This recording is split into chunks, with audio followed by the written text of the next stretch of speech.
Hinds Feet on High Places. Complete and unabridged. Author, Hannah Hurnard. There are no obstacles which our Saviour's love cannot overcome. The high places of victory and union with Christ can be reached by learning to accept, day by day, the actual conditions and tests permitted by God, by laying down of our own will and accepting His. The lessons of accepting and triumphing over evil, of becoming acquainted with grief and pain, and of finding them transformed into something incomparably precious.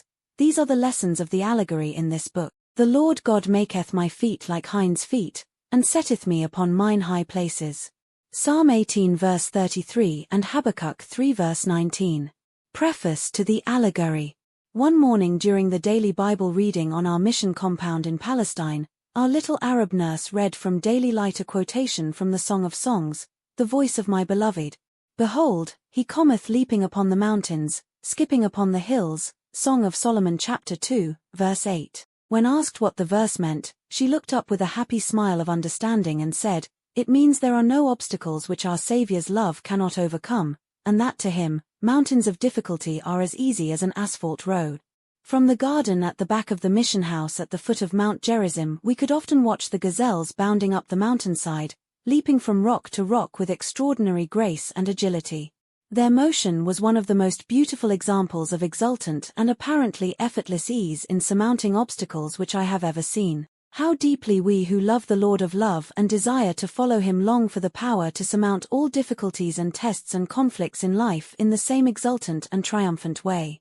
To learn the secret of victorious living has been the heart's desire of those who love the Lord, in every generation. We feel we would give anything if only we could, in actual experience, live on the high places of love and victory here on this earth and during this life, able always to react to evil, tribulation, sorrow, pain, and every wrong thing in such a way that they would be overcome and transformed into something to the praise and glory of God forever. As Christians we know, in theory at least, that in the life of a child of God there are no second causes, that even the most unjust and cruel things, as well as all seemingly pointless and undeserved sufferings, have been permitted by God as a glorious opportunity for us to react to them in such a way that our Lord and Saviour is able to produce in us, little by little, His own lovely character. The Song of Songs expresses the desire implanted in every human heart, to be reunited with God Himself, and to know perfect and unbroken union with Him. He has made us for Himself, and our hearts can never know rest and perfect satisfaction until they find it in Him. It is God's will that some of His children should learn this deep union with Himself through the perfect flowering of natural human love in marriage. For others it is equally His will that the same perfect union should be learned through the experience of learning to lay down completely this natural and instinctive desire for marriage and parenthood, and accept the circumstances of life which deny them this experience. This instinct for love, so firmly implanted in the human heart, is the supreme way by which we learn to desire and love God Himself above all else. But the high places of victory and union with Christ cannot be reached by any mental reckoning of self to be dead to sin, or by seeking to devise some way or discipline by which the will can be crucified. The only way is by learning to accept, day by day, the actual conditions and tests permitted by God, by a continually repeated laying down of our own will and acceptance of His as it is presented to us in the form of the people with whom we have to live and work, and in the things which happen to us. Every acceptance of His will becomes an altar of sacrifice, and every such surrender and abandonment of ourselves to His will is a means of furthering us on the way to the high places to which He desires to bring every child of His while they are still living on earth. The lessons of accepting and triumphing over evil, of becoming acquainted with grief and pain, and ultimately, of finding them transformed into something incomparably precious, of learning through constant glad surrender to know the Lord of love Himself in a new way and to experience unbroken union with Him. These are the lessons of the allegory in this book. The high places and the hinds' feet do not refer to heavenly places after death, but are meant to be the glorious experience of God's children here and now if they will follow the path He chooses for them. Perhaps the Lord will use it to speak comfort to some of His loved ones who are finding themselves forced to keep company with sorrow and suffering, or who walk in darkness and have no light or feel themselves tossed with tempest and not comforted. It may help them to understand a new meaning in what is happening, for the experiences through which they are passing are all part of the wonderful process by which the Lord is making real in their lives the same experience which made David and Habakkuk cry out exultantly, The Lord God maketh my feet like hinds' feet, and setteth me upon mine high places. Psalm chapter 18, verse 33, and Habakkuk chapter 3, verse 19. Part 1. Weeping may endure for a night. Psalm 30 verse 5. Chapter 1. Invitation to the high places. This is the story of how Much Afraid escaped from her fearing relatives and went with the shepherd to the high places where perfect love casteth out fear. For several years Much Afraid had been in the service of the chief shepherd, whose great flocks were pastured down in the valley of humiliation. She lived with her friends and fellow workers Mercy and Peace in a tranquil little white cottage in the village of Much Trembling. She loved her work and desired intensely to please the chief shepherd, but happy as she was in most ways, she was conscious of several things which hindered her in her work and caused her much secret distress and shame. In the first place, she was a cripple, with feet so crooked that they often caused her to limp and stumble as she went about her work. She had also the very unsightly blemish of a crooked mouth which greatly disfigured both expression and speech, and was sadly conscious that these ugly blemishes must be a cause of astonishment and offense to many who knew that she was in the service of the great shepherd. Most earnestly she longed to be completely delivered from these shortcomings and to be made beautiful, gracious, and strong as were so many of the shepherd's other workers, and above all to be made like the chief shepherd himself. But she feared that there could be no deliverance from these two crippling disfigurements and that they must continue to mar her service always. There was, however, another and even greater trouble in her life. She was a member of the family of Fearings, and her relatives were scattered all over the valley, so that she could never really escape from them. An orphan, she had been brought up in the home of her aunt, poor Mrs. Dismal Forebodings, with her two cousins Gloomy and Spiteful and their brother Craven Fear, a great bully who habitually tormented and persecuted her in a really dreadful way. Like most of the other families who lived in the Valley of Humiliation, all the Fearings hated the chief shepherd and tried to boycott his servants, and naturally it was a great offense to them that one of their own family should have entered his service. Consequently, they did all they could both by threats and persuasions to get her out of his employment, and one dreadful day they laid before her the family dictum that she must immediately marry her cousin Craven Fear and settle down respectably among her own people. If she refused to do this of her own free will, they threatened to use force and compel her. Poor Much Afraid was, of course, overwhelmed with horror at the mere idea, but her relatives always terrified her, and she had never learned to resist or ignore their threats, so she simply sat cowering before them, repeating again and again that nothing would induce her to marry Craven Fear. But she was quite unable to escape from their presence. The unhappy interview therefore lasted a long time, and when finally they did leave her for a while, it was already early evening. With a surge of relief, Much Afraid remembered that the chief shepherd would then be leading his flocks to their accustomed watering place beside a lovely cascade and pool on the outskirts of the village. To this place she was in the habit of going very early every morning to meet him and learn his wishes and commands for the day, and again in the evenings to give her report on the day's work. It was now time to meet him there beside the pool, and she felt sure he would help her and not permit her relatives to kidnap her and force her to leave his service for the dreadful slavery of marriage with Craven Fear. Still shaking with fear and without pausing to wash the tears from her face, Much Afraid shut the door of the cottage and started off for the cascade and the pool. The quiet evening light was filling the Valley of Humiliation with a golden glow as she left the village and started to cross the fields. Beyond the river, the mountains which bounded the eastern side of the valley like towering ramparts were already tinged with pink, and their deep gorges were filled with lovely and mysterious shadows. Through the quiet and peace of this tranquil evening, poor, terrified Much Afraid came to the pool where the shepherd was waiting for her and told him of her dreadful plight. "What shall I do?" she cried as she ended the recital.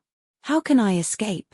They can't really force me to marry my cousin Craven, can they?" "Oh," cried she, overwhelmed again at the very thought of such a prospect, "it is dreadful enough to be Much Afraid, but to think of having to be Mrs. Craven Fear for the rest of my life and never able to escape from the torment of it is more than I can bear." "Don't be afraid," said the shepherd gently. "You are in my service, and if you will trust me they will not be able to force you against your will into any family alliance. But you ought never to have let your fearing relatives into your cottage, because they are enemies of the king who has taken you into his employment." "I know, oh, I know," cried Much Afraid, But whenever I meet any of my relatives I seem to lose all my strength and simply cannot resist them, no matter how I strive. As long as I live in the valley I cannot escape meeting them. They are everywhere, and now that they are determined to get me into their power again I shall never dare venture outside my cottage alone for fear of being kidnapped." As she spoke she lifted her eyes and looked across the valley and the river to the lovely sunset-lighted peaks of the mountains, then cried out in desperate longing, "Oh, if only I could escape from this valley of humiliation altogether and go to the high places, completely out of reach of all the Fearings and my other relative." No sooner were these words uttered when to her complete astonishment the shepherd answered, "I have waited a long time to hear you make that suggestion, Much Afraid. It would indeed be best for you to leave the valley for the high places, and I will very willingly take you there myself. The lower slopes of those mountains on the other side of the river are the borderland of my father's kingdom, the realm of love. No fears of any kind are able to live there because perfect love casteth out fear and everything that torments." Much Afraid stared at him in amazement. "Go to the high places," she exclaimed, "and live there? Oh, if only I could. For months past the longing has never left me. I think of it day and night, but it is not possible. I could never get there. I am too lame." She looked down at her malformed feet as she spoke, and her eyes again filled with tears and despair and self-pity. "These mountains are so steep and dangerous. I have been told that only the hinds and the deer can move on them safely. It is quite true that the way up to the high places is both difficult and dangerous," said the shepherd. "It has to be, so that nothing which is an enemy of love can make the ascent and invade the kingdom. Nothing blemished or in any way imperfect is allowed there, and the inhabitants of the high places do need hinds' feet. I have them myself," he added with a smile, "and like a young hart or a roebuck I can go leaping on the mountains and skipping on the hills with the greatest ease and pleasure. But, Much Afraid, I could make yours like hinds' feet also, and set you upon the high places. You could serve me then much more fully and be out of reach of all your enemies. I am delighted to hear that you have been longing to go there, for, as I said before, I have been waiting for you to make that suggestion. Then," he added, with another smile, "you would never have to meet craven fear again." Much Afraid stared at him in bewilderment. "Make my feet like hinds' feet," she repeated. "How is that possible? And what would the inhabitants of the kingdom of love say to the presence of a wretched little cripple with an ugly face and a twisted mouth, if nothing blemished and imperfect may dwell there?" "It is true," said the shepherd, "that you would have to be changed before you could live on the high places, but if you are willing to go with me, I promise to help you develop hinds' feet. Up there on the mountains, as you get near the real high places, the air is fresh and invigorating. It strengthens the whole body and there are streams with wonderful healing properties, so that those who bathe in them find all their blemishes and disfigurements washed away. But there is another thing I must tell you. Not only would I have to make your feet like hinds' feet, but you would have to receive another name, for it would be as impossible for a Much Afraid to enter the kingdom of love as for any other member of the Fearing family. Are you willing to be changed completely, Much Afraid, and to be made like the new name which you will receive if you become a citizen in the kingdom of love?" She nodded her head and then said very earnestly, "Yes, I am." Again he smiled, but added gravely, "There is still one thing more, the most important of all. No one is allowed to dwell in the kingdom of love, unless they have the flower of love already blooming in their hearts. Has love been planted in your heart, Much Afraid?" As the shepherd said this he looked at her very steadily and she realized that his eyes were searching into the very depths of her heart and knew all that was there far better than she did herself. She did not answer for a long time, because she was not sure what to say, but she looked rather flinchingly into the eyes which were gazing at her so penetratingly and became aware that they had the power of reflecting what they looked upon. She could thus really see her own heart as he saw it, so after a long pause she answered, "I think that what is growing there is a great longing to experience the joy of natural, human love and to learn to love supremely one person who will love me in return. But perhaps that desire, natural and right as it seems, is not the love of which you are speaking?" She paused and then added honestly and almost tremblingly, "I see the longing to be loved and admired growing in my heart, shepherd, but I don't think I see the kind of love that you are talking about, at least, nothing like the love which I see in you." "Then will you let me plant the seed of true love there now?" asked the shepherd. "It will take you some time to develop hinds' feet and to climb to the high places, And if I put the seed in your heart now, it will be ready to bloom by the time you get there." Much Afraid shrank back. "I am afraid," she said. "I have been told that if you really love someone, you give that loved one the power to hurt and pain you in a way nothing else can." "That is true," agreed the shepherd. "To love does mean to put yourself into the power of the loved one and to become very vulnerable to pain, and you are very much afraid of pain, are you not?" She nodded miserably and then said shamefacedly, "Yes, very much afraid of it." "But it is so happy to love," said the shepherd quietly. "It is happy to love even if you are not loved in return. There is pain too, certainly, but love does not think that very significant." Much Afraid thought suddenly that he had the most patient eyes she had ever seen. At the same time there was something in them that hurt her to the heart, though she could not have said why, but she still shrank back in fear and said, bringing the words out very quickly because somehow she was ashamed to say them, "I would never dare to love unless I were sure of being loved in return. If I let you plant the seed of love in my heart, will you give me the promise that I shall be loved in return?" "I couldn't bear it otherwise." The smile he turned on her then was the gentlest and kindest she had ever seen, yet once again, and for the same indefinable reason as before, it cut her to the quick. "Yes," he said, without hesitation, "I promise you, Much Afraid, that when the plant of love is ready to bloom in your heart and when you are ready to change your name, then you will be loved in return." A thrill of joy went through her from head to foot. It seemed too wonderful to be believed, but the shepherd himself was making the promise, and of one thing she was quite sure. He could not lie. "Please plant love in my heart now," she said faintly. Poor little soul, she was still much afraid even when promised the greatest thing in the world. The shepherd put his hand in his bosom, drew something forth, and laid it in the palm of his hand. Then he held his hand out toward Much Afraid. "Here is the seed of love," he said. She bent forward to look, then gave a startled little cry and drew back. There was indeed a seed lying in the palm of his hand, but it was shaped exactly like a long, sharply-pointed thorn. Much Afraid had often noticed that the shepherd's hands were scarred and wounded, but now she saw that the scar in the palm of the hand held out to her was the exact shape and size of the seed of love lying beside it. "The seed looks very sharp," she said shrinkingly. "Won't it hurt if you put it into my heart?" He answered gently, "It is so sharp that it slips in very quickly. But, Much Afraid, I have already warned you that love and pain go together, for a time at least.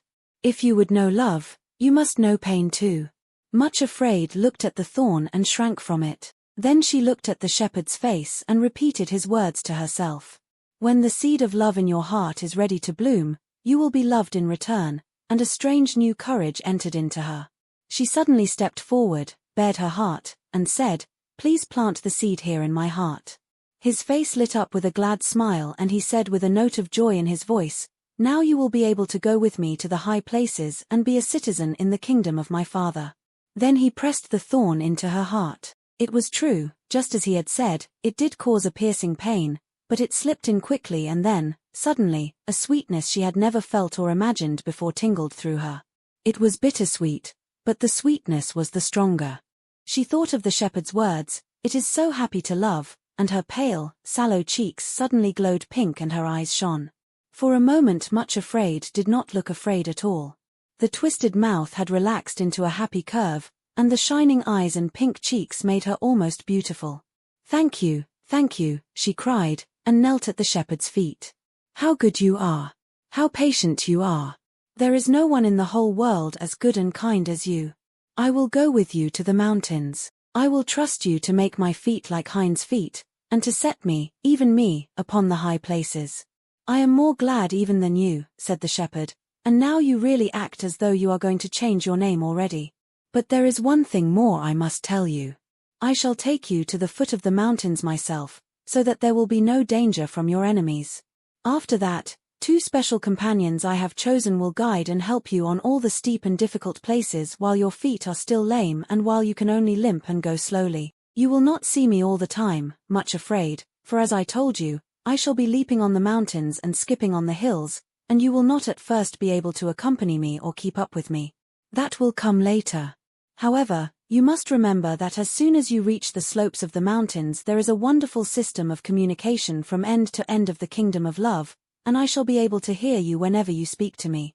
Whenever you call for help I promise to come to you at once. At the foot of the mountains my 2 servants whom I have chosen to be your guides will be waiting for you.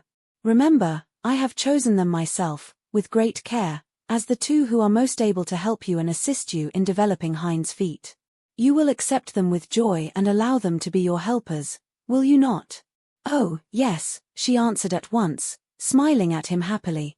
Of course I am quite certain that you know best and that whatever you choose is right. Then she added joyfully, I feel as though I shall never be afraid again. He looked very kindly at the little shepherdess who had just received the seed of love into her heart and was preparing to go with him to the high places, but also with full understanding. He knew her through and through, in all the intricate labyrinth of her lonely heart, better far than she knew herself. No one understood better than he, that growing into the likeness of a new name is a long process, but he did not say this. He looked with a certain tender pity and compassion at the glowing cheeks and shining eyes which had so suddenly transformed the appearance of plain little Much Afraid. Then he said, Now you may go home and make your preparations for leaving. You are not to take anything with you, only leave everything in order. Do not tell anyone about it, for a journey to the high places needs to be a secret matter. I cannot now give you the exact time when we are to start for the mountains, but it will be soon, and you must be ready to follow me whenever I come to the cottage and call. I will give you a secret sign. I shall sing one of the shepherd's songs as I pass the cottage, and it will contain a special message for you. When you hear it, come at once and follow me to the trysting place. Then, as the sun had already gone down in a blaze of red and gold, and the eastern mountains were now veiled in misty mauve and grey, and the shadows were lengthening, he turned and led his flock away toward the sheepfolds. Much Afraid turned her face homeward, her heart full of happiness and excitement, and still feeling as though she would never be frightened again. As she started back across the fields she sang to herself one of the songs from an old book of songs which the shepherds often used. Never before had it seemed to her so sweet, so applicable. The Song of Songs, the loveliest song, the song of Love the King, no joy on earth compares with his, but seems a broken thing. His name as ointment is poured forth, and all his lovers sing.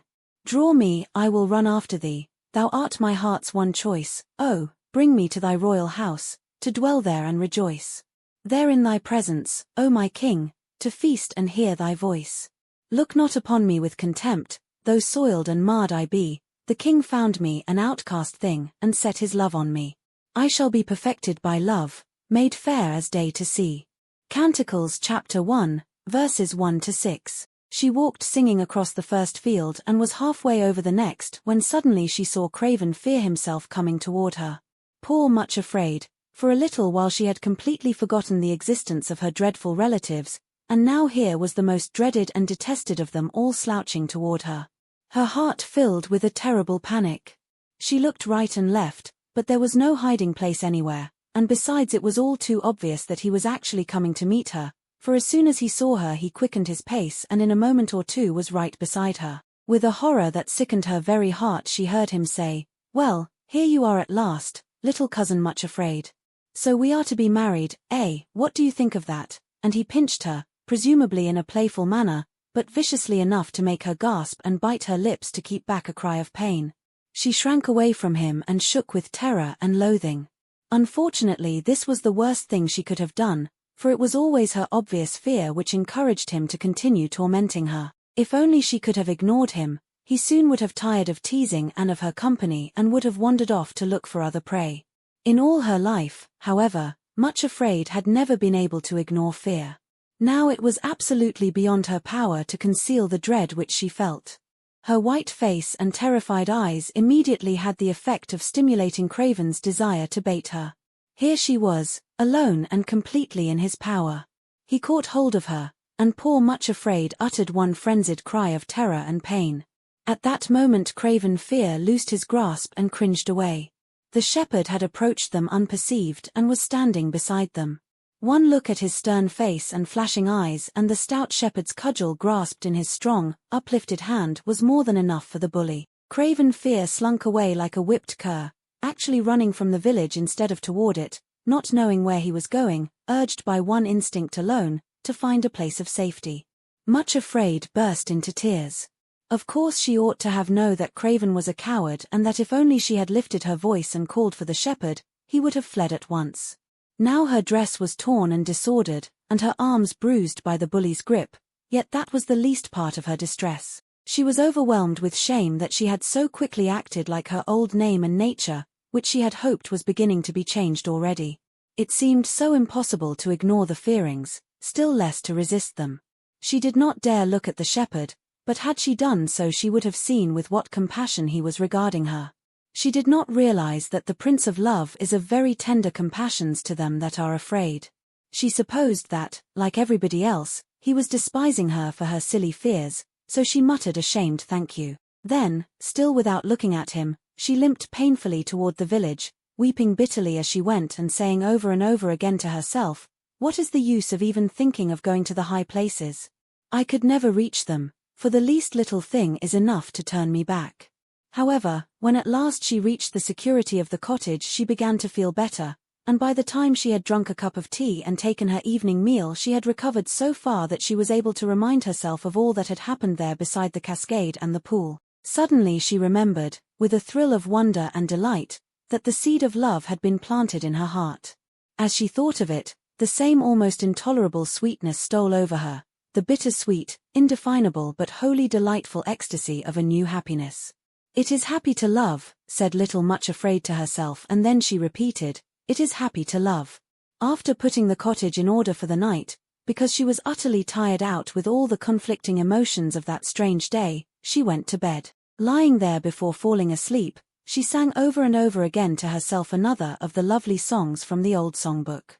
"O thou whom my soul loveth, tell me where thou dost feed, and where thy flocks at noonday to rest and browse dost lead. For why should I by others be, and not by thee? O fairest among women, dost thou indeed not know?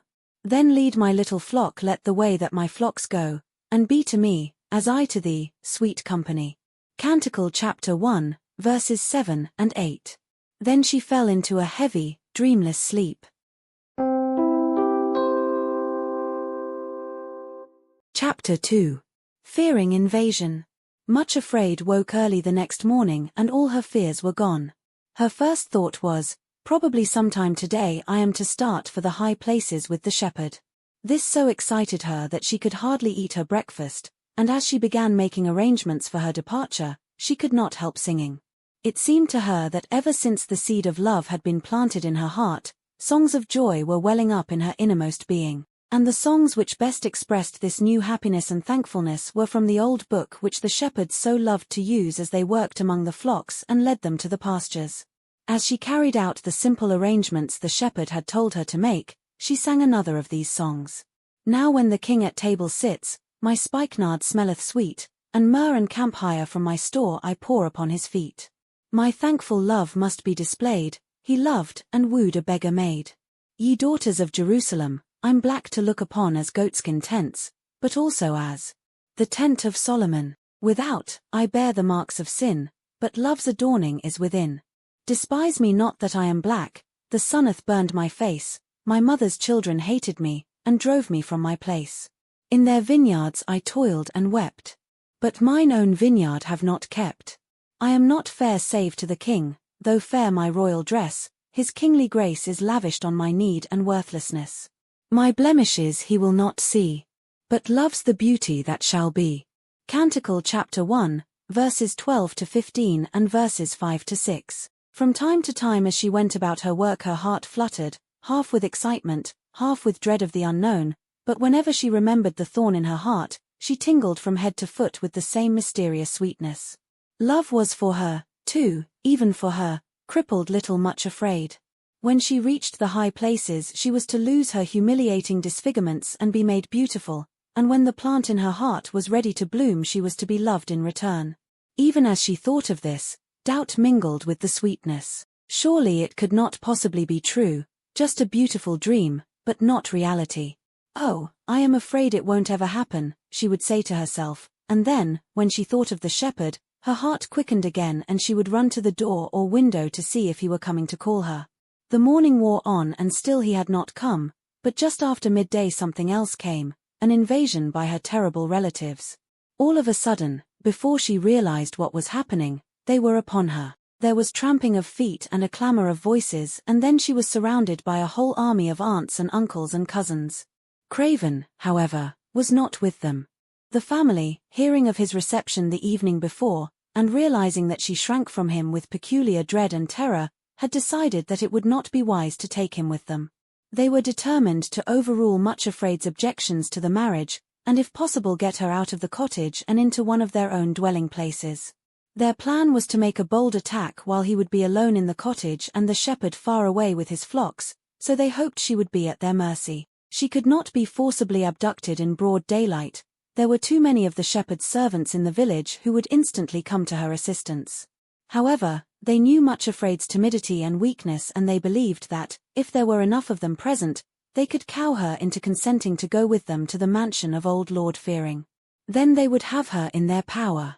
The old lord himself was actually with them, assuring her in a fatherly tone of voice that they had come with the kindest and friendliest intentions. He understood that she had some objections to the proposed marriage, and he wanted to have the opportunity of quietly talking them over with her, to see if he could set them at rest. It seemed to him that it was a suitable and attractive match in every way, and that there must be some extraordinary misconception in her mind which a little understanding talk together would set right. If not, he assured her kindly, he would not permit her to be married against her will. When he had finished, a babel of other fearing voices broke in, reasoning with her and making all sorts of suggestions. The fact was, they told her, that she had cut herself off from her relatives for so long. It was now quite apparent that she had all kinds of strange notions about their feelings and intentions toward her. It was really only right that she should now spend a little time with them and thus give them the opportunity of proving that she had misjudged and misunderstood them. Craven might not be just as handsome and pleasing in appearance as a prince in a fairy tale, and it was true that he had, unfortunately, rather a rough manner, but that was because he had known nothing of the softening and refining influences of marriage. Certainly the responsibilities and joys of married life would quickly alter this, and would indeed effect a transformation in him. It was to be her delightful privilege to assist as principal mover in bringing about this reformation which they all so eagerly wished to see. The whole gang talked on and on, while poor Much Afraid sat cowering in their midst, almost too dazed to know what they were saying and suggesting. Just as they had hoped, they were gradually bringing her to a state of bewilderment and incoherent fear. It looked as though they would soon be able to persuade her that it was her duty to attempt the impossible task of trying to convert Craven Fear into something less objectionable than he really was. Suddenly there came an interruption from without. The Fearings had carefully closed the door when they entered the cottage and even contrived to bolt it, so that Much Afraid could not escape. Now came the distant sound of a man's voice raised in song, singing one of the songs from the old book which Much Afraid knew and loved so well. Then the singer himself came in view, slowly passing along the lane. It was the chief shepherd, already leading his flock to the watering place. The words floated in through the open window, accompanied by the soft bleating of the sheep and the scuffling of many little dusty feet as they pattered after him. It seemed as though all other sounds were hushed to stillness on that quiet summer afternoon as the shepherd sang while passing the cottage. Inside, the clamor of voices had ceased instantly and was succeeded by a silence which could be felt. This is what he sang: "The voice of my beloved, through all my heart it thrills, he leaps upon the mountains, and skips upon the hills. For like a roe or young hart, so swift and strong is he looketh through my window, and beckoneth unto me. Rise up, my love, my fair one, and come away with me. Gone are the snows of winter, the rains no more we see. The flowers are appearing, the little birds all sing, the turtle dove is calling, through all the land 'tis spring. The shoots are on the grapevines, the figs are on the tree. Arise, my love, my fair one, and come away with me. Why is my dove still hiding? When all things else rejoice, oh, let me see thee, fair one, oh, let me hear thy voice." Canticle chapter 2, verses 8 to 14. As she sat listening in the cottage, Much Afraid knew with a pang of agonizing pain that the shepherd was calling her to go with him to the mountains. This was the secret signal he had promised, and he had said that she must be ready to leave instantly, the moment she heard it. Now here she was, locked inside her own cottage, beleaguered by her terrible fears and unable to respond in any way to his call or even to give any sign of her need. There was one moment indeed, when the song first started and everyone was startled into silence, when she might have called to him to come and help her. She did not realize that the Fearings were holding their breath lest she did call, and had she done so, they would have fled helter-skelter through the door. However, she was too stunned with fear to seize the opportunity, and then it was too late. The next moment she felt Coward's heavy hand laid tightly over her mouth, then other hands gripped her firmly and held her in the chair. So the shepherd slowly passed the cottage, showing himself at the window, and singing the signal song, but receiving no response of any kind. When he had passed and the words of the song and the bleating of the sheep had died away in the distance, it was found that Much Afraid had fainted. Her cousin Coward's gagging hands had half choked her. Her relatives would dearly have liked to seize this opportunity and carry her off while she was unconscious, but as this was the hour when everybody was returning from work, it was too dangerous. The Fearings decided therefore that they would remain in the cottage until darkness fell, then gag Much Afraid and carry her off unperceived. When this plan had been decided upon, they laid her upon the bed to recover as best she might, while some of the aunts and cousins went out into the kitchen to see what provisions for refreshing themselves might be plundered. The men sat smoking in the sitting room, and Gloomy was left to guard the half-conscious victim in the bedroom. Gradually Much Afraid regained her senses, and as she realized her position she nearly fainted again with horror. She dared not cry out for help, for all her neighbors would be away at their work. But were they? No, it was later than she had thought, for suddenly she heard the voice of Mrs. Valiant, her neighbor in the cottage next door. At the sound, Much Afraid braced herself for one last desperate bid for escape. Gloomy was quite unprepared for such a move, and before she realized what was happening, Much Afraid sprang from the bed and shouted through the window as loudly as her fear permitted, "Valiant! Valiant! Come and help me! Come quickly! Help!" At the sound of her first cry, Mrs. Valiant looked across the garden and caught a glimpse of Much Afraid's white, terrified face at the window and of her hand beckoning entreatingly. The next moment the face was jerked away from view and a curtain suddenly drawn across the window. That was enough for Mrs. Valiant, whose name described her exactly. She hurried straight across to her neighbor's cottage and tried the door, but finding it locked, she looked in through a window and saw the room full of Much Afraid's relatives. Mrs. Valiant was not the sort of person to be the least intimidated by what she called a pack of idle fears. Thrusting her face right in through the window, she cried in a threatening voice, "Out of this house you go, this minute, every one of you. If you have not left in 3 seconds, I shall call the chief shepherd. This cottage belongs to him, and won't you catch it if he finds you here?" The effect of her words was magical. The door was unbolted and thrown open and the Fearings poured out pell-mell, tumbling over one another in their haste to get away. Mrs. Valiant smiled grimly as she watched their ignominious flight. When the last one had scuttled away, she went into the cottage to Much Afraid, who seemed quite overcome with fear and distress. Little by little she learned the story of those hours of torment and the plan to kidnap the poor victim after darkness fell. Mrs. Valiant hardly knew herself what it was to feel fear, and had just routed the whole gang of Fearings single-handed. She felt much inclined to adopt a bracing attitude and to chide the silly girl for not standing up to her relatives at once, boldly repulsing them before they got her into their clutches. But as she looked at the white face and terrified eyes and saw the quaking body of poor Much Afraid, she checked herself. What is the use of saying it? She can't act upon it, poor thing. She is one of them herself and has got fearing in the blood, and when the enemy is within you it's a poor prospect. I think no one but the shepherd himself can really help her, she reflected.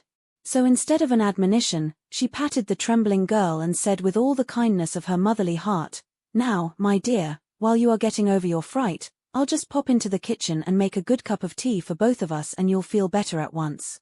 My, if they haven't been in here and put the kettle on for us," she added, as she opened the kitchen door and found the cloth already on the table and the preparations for the plundered meal which the unwanted visitors had so hastily abandoned. "What a pack of harpies," she muttered angrily to herself, then smiled complacently as she remembered how they had fled before her. By the time they had drunk their tea and Mrs. Valiant had energetically cleared away the last traces of the unwelcome invaders, Much Afraid had nearly recovered her composure. Darkness had long since fallen, and now it was much too late for her to go to the pool to keep tryst with the shepherd and explain why she had not responded to his call. She would have to wait for the morning light. So at Mrs. Valiant's suggestion, as she was feeling utterly exhausted, she went straight to bed. Her neighbor saw her safely tucked in, and kissed her warmly and reassuringly. Indeed, she offered to sleep in the cottage herself that night, but much afraid, knowing that she had a family waiting for her at home, refused the kind offer. However, before leaving, Mrs. Valiant placed a bell beside her bed and assured her that if anything alarmed her in the night she had only to ring the bell and the whole Valiant family would be over instantly to assist her. Then she went away and much afraid was left alone in the cottage. Chapter 3. Flight in the Night. 4 hours poor Much Afraid lay sleepless on her bed, too bruised in mind and body to rest in one position, but tossing and turning wearily from side to side until long after midnight. Somewhere at the back of her mind was a dreadful uneasiness, as though there was something she ought to remember, but was unable to do so. When at last she fell asleep, this thought still haunted her. She woke suddenly an hour or two later, her mind intensely alert, conscious of an agonizing pain such as she had never known before. The thorn in her heart was throbbing and aching in a manner she could scarcely bear. It was as though the pain was hammering out something which at first she was still too confused to be able to understand.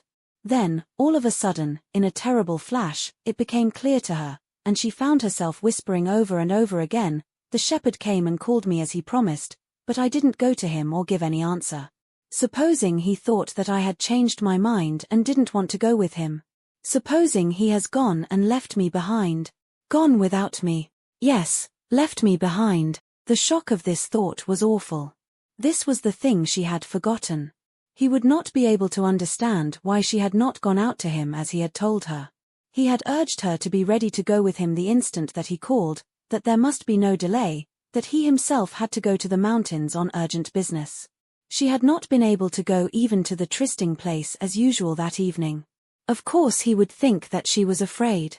Perhaps he was gone already and alone. Much Afraid turned icy cold and her teeth chattered, but it was the pain in her heart which was the most awful part of her distress.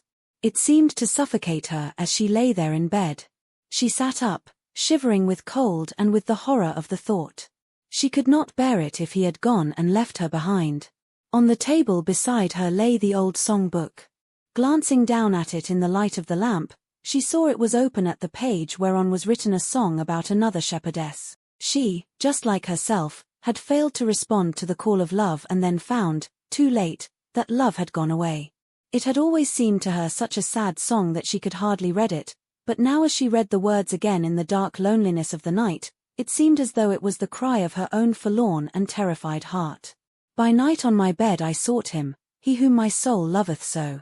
I sought, but I could not find him, and now I will rise and go out in the streets of the city, and out on the broad highway, for he whom my soul so loveth, hath left me and gone away." The page in the little songbook ended there, and she did not turn the leaf. Suddenly she could bear the uncertainty no longer. She must see for herself at once if he really had gone away and left her behind. She slipped out of bed, dressed herself as quickly as her shaking fingers would permit, and then unlocked the cottage door. She, too, would go out into the street and the broad highway and would see if she could find him, would see if he had gone and left her behind, or oh, if only it were possible if he had waited to give her another chance. Opening the door, she went out into the darkness. 100 craven fears lurking in the lonely street could not have deterred her at that moment, for the pain in her heart swallowed up fear and everything else and drove her forth. So in the dark hours, just before the dawn, Much Afraid started off to look for the shepherd. She could not go quickly because of her lameness, but limped along the village streets toward the open fields and the sheepfolds. As she went she whispered to herself, "O shepherd, when you said that love and pain go together, how truly you spoke." Had she but known or even dimly sensed what it would be like, could she, possibly have consented to let him put the thorn in her heart? It was too late now, it was there. Love was there and pain, too, and she must find the shepherd. At last, limping and breathless, she came to the sheepfolds, still and silent in the dim starlight. 1 or 2 under-shepherds were there, keeping watch over the flocks through the night, and when they heard footsteps approaching they rose up from the ground and went to meet the intruder. "Who are you?" they challenged her in the darkness, then stared in amazement as their lanterns flashed on the white face and frightened eyes of Much Afraid. "Is the chief shepherd here?" she gasped as she leaned against the wall of the sheepfold, panting and trying to recover her breath. "No," said the watchman, staring at her curiously. "He left the flocks in our charge this night and gave his orders. He said that he had to make a journey to the mountains, as he often does, and did not say when he would be back." Much Afraid could not speak. She moaned and pressed her hands to her heart, feeling as though it would break. What could she do now? He was gone. He had thought that she did not want to go and had not waited for her.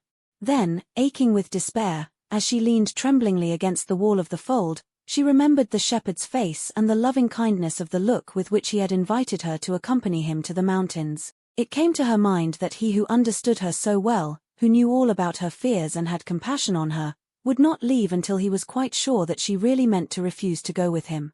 She lifted her eyes, looked across the valley toward the eastern mountains and the high places. A faint streak of light was appearing in the east, and she knew that soon the sun would rise. Suddenly she remembered the last verse of the sad song which she had read, the last verse on the page which she had not waited to turn over. It came whispering into her mind just as a little bird began to sing in one of the bushes beside her. "And then in the dawn I saw him, he whom my heart loveth so. I found him, held him and told him I never could let him go." Canticle chapter 3, verses 1-5. Much Afraid ceased trembling and said to herself, "I will go to the trysting place, and see if he is waiting for me there." With scarcely a word to the watchman she turned and hurried southward, over the field where Craven Fear had met her toward the sheep pool. Almost forgetting that she was lame, she sped toward the distant trees which fringed the pool.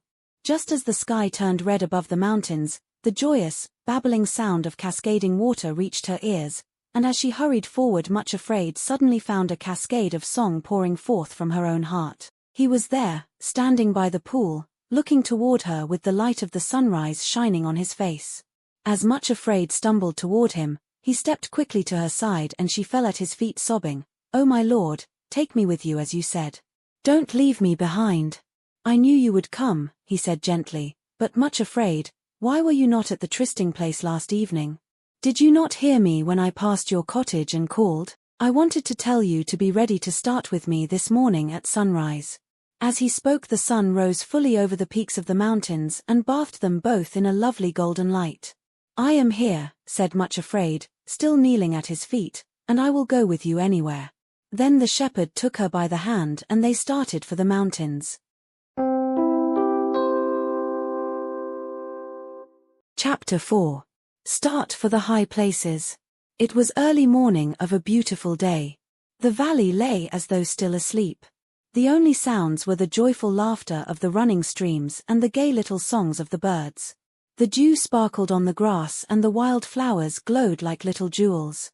Especially lovely were the wild anemones, purple, pink and scarlet, which dotted the pastures everywhere, thrusting their beautiful little faces up through the straggling thorns. Sometimes the shepherd and Much Afraid walked over patches of thousands of tiny little pink or mauve blossoms, each minutely small and yet all together forming a brilliant carpet, far richer than any seen in a king's palace.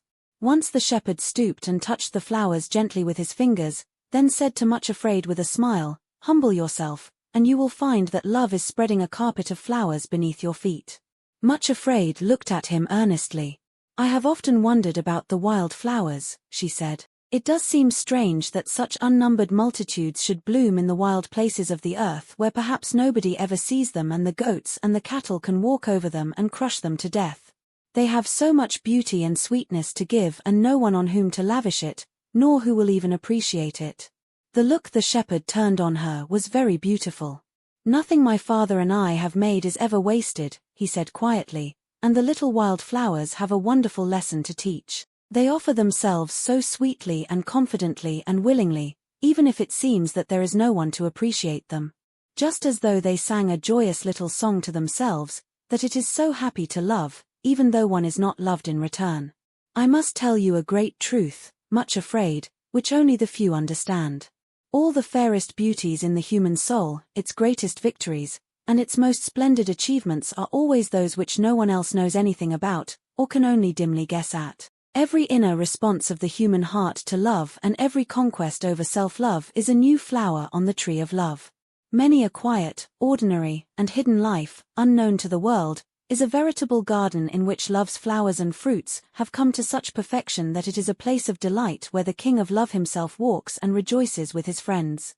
Some of my servants have indeed won great visible victories and are rightly loved and reverenced by other men, but always their greatest victories are like the wild flowers, those which no one knows about. Learn this lesson now, down here in the valley, much afraid, and when you get to the steep places of the mountains it will comfort you.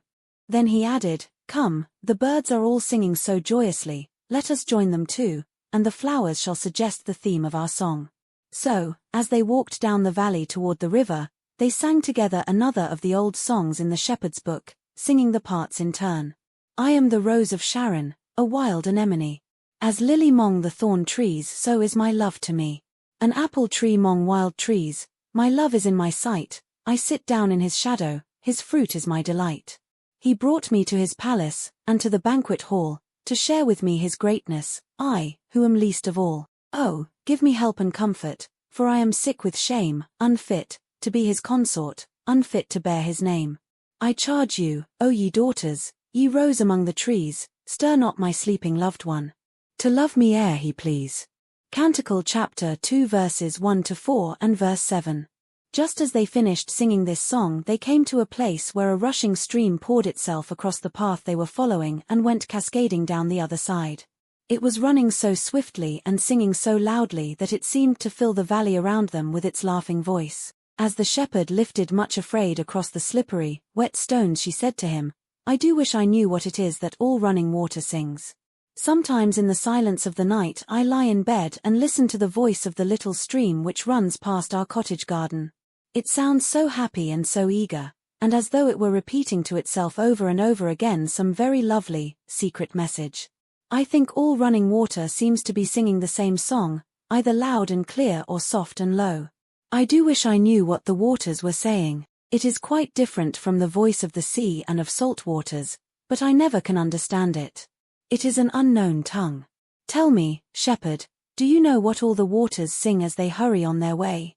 The shepherd smiled again, and they stood silently for a few moments by the little torrent, which seemed to shout even more loudly and exultantly as though it knew they had paused to listen. Suddenly, as Much Afraid stood beside the shepherd, it seemed as though her ears and her understanding were open, and bit by bit, the water language became clear. It is, of course, impossible to write it in water language, but this is the best I can do to translate it. Of course, it is a very poor effort, for though a water song perhaps may be set to music, words are quite a different matter. But it went something like this, the water song. Come, oh come. Let us away, lower, lower every day, oh, what joy it is to race down to find the lowest place. This the dearest law we know, it is happy to go low. Sweetest urge and sweetest will, let us go down lower still. Hear the summons night and day calling us to come away. From the heights we leap and flow to the valleys down below, always answering to the call, to the lowest place of all. Sweetest urge and sweetest pain, to go low and rise again. That is very puzzling, said Much Afraid, after she had listened for a little and found that this was the refrain, repeated over and over again, though with 1,000 variations of little trills and murmurs and bubbles and splashing sighs. Let us go down lower still, the water seems to be singing so gladly, because it is hurrying to go down to the lowest place, and yet you are calling me to the highest places. What does it mean? The high places, answered the shepherd, are the starting places for the journey down to the lowest place in the world. When you have hinds feet and can go leaping on the mountains and skipping on the hills, you will be able, as I am, to run down from the heights in gladdest self-giving and then go up to the mountains again. You will be able to mount to the high places swifter than eagles, for it is only up on the high places of love that anyone can receive the power to pour themselves down in an utter abandonment of self-giving. This saying seemed very mysterious and strange, but now that her ears had been opened to understand the water song, she heard it repeated over and over again by all the little streams which crossed their pathway or ran beside it. It seemed, too, that the wild flowers were also singing the same sort of song, only in yet another language, a color language, which, like the water tongue, could only be understood by the heart and not by the mind. They seemed to have a little chorus all their own which thousands upon thousands of them were singing in different color notes. This is the law by which we live, it is so sweet to give and give. After that it seemed to Much Afraid that all the little birds were chirping and trilling and lilting a tiny theme song also, with unnumbered variations, but still with one chorus breaking in all the time. This is the joy of all winged life above, happy it is to be able to love. I never knew before, said Much Afraid suddenly, that the valley is such a beautiful place and so full of song. The shepherd laughed and answered, only love can really understand the music and the beauty and the joy which was planted in the heart of all created things. Have you forgotten that 2 days ago I planted the seed of love in your heart? Already it has begun to make you hear and see things which you did not notice before. As love grows in you, Much Afraid, you will come to understand many things which you never dreamed of before. You will develop the gift of understanding many unknown tongues and you will learn to speak love's own language too, but first you must learn to spell out the alphabet of love and to develop Hinds Feet. Both these things you will learn on the journey to the high places, and now here we are at the river, and over on the other side the foothills of the mountains begin. There we shall find your 2 guides waiting for you. It was strange and wonderful indeed, thought Much Afraid, that they had reached the river so quickly and were already approaching the mountains. Upheld by the shepherd's hand and supported by his strength, she had really forgotten her lameness and had been unconscious of either tiredness or weakness. Oh, if only he would take her the whole way to the mountain places, instead of giving her over to the care of other guides. When she thought of this, she said to him imploringly, will you not take me all the way? When I am with you I am strong and I am sure no one else but you can get me up to the high places. He looked at her most kindly, but answered quietly, Much Afraid, I could do what you wish. I could carry you all the way up to the high places myself, instead of leaving you to climb there. But if I did, you would never be able to develop Hinds Feet, and become my companion and go where I go. If you will climb to the heights this once with the companions I have chosen for you, even though it may seem a very long and in some places a very difficult journey, I promise you that you will develop Hinds Feet. Afterwards you will be able to go with me, leaping on the mountains, and be able to make the ascent and the descent in the twinkling of an eye. Moreover, if I carry you up to the high places now, with only a tiny seed of love in your heart, you will not be able to live in the kingdom of love. You will have to stay outside on places not so high, still within reach of your enemies. Some of them, you know, can visit the lower parts of the mountain. I have no doubt that you will meet them as you make the ascent. That is why I have most carefully chosen for you 2 of the very best and strongest guides. I assure you, however, that never for a moment shall I be beyond your reach or call for help, even when you cannot see me.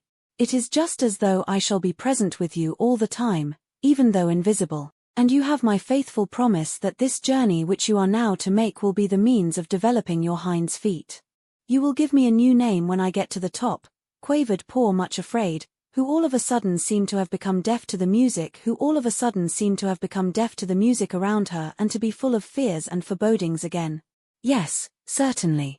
When the flower of love is ready to bloom in your heart, you will be loved in return and will receive a new name, replied the shepherd. Much Afraid paused on the bridge and looked back over the way they had come. The valley looked very green and peaceful, while the mountains to whose foot they had come towered above them like gigantic and threatening ramparts. Far away in the distance she could see the trees growing around the village of Much Trembling, and with a sudden pang she pictured the shepherd's helpers going about their happy work, the flocks wandering over the pastures and the peaceful little white cottage in which she had lived. As these scenes rose before her, tears began to prick in her eyes and the thorn pricked in her heart, but almost at once she turned to the shepherd and said thankfully, I will trust you and do whatever you want. Then, as she looked up in his face, he smiled most sweetly and said something he had never said before, you have one real beauty, Much Afraid, you have such trustful eyes. Trust is one of the most beautiful things in the world. When I look at the trust in your eyes I find you more beautiful to look upon than many a lovely queen.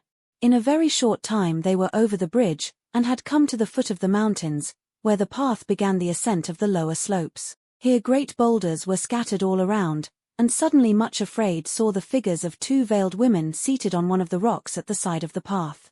As the shepherd and she came up to that place, the 2 rose and bowed silently to him. Here are the 2 guides which I promised, said the shepherd quietly. From now on until you are over the steep and difficult places, they will be your companions and helpers. Much Afraid looked at them fearfully. Certainly they were tall and appeared to be very strong, But why were they veiled?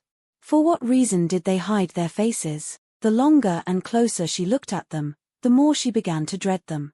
They were so silent, so strong, and so mysterious. Why did they not speak? Why give her no friendly word of greeting?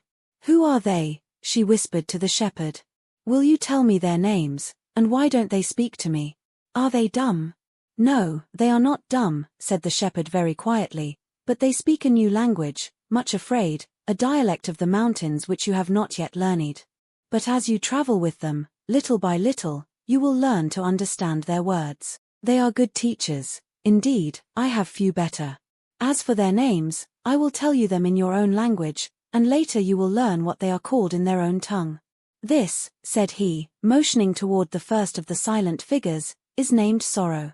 And the other is her twin sister, Suffering. Poor Much Afraid.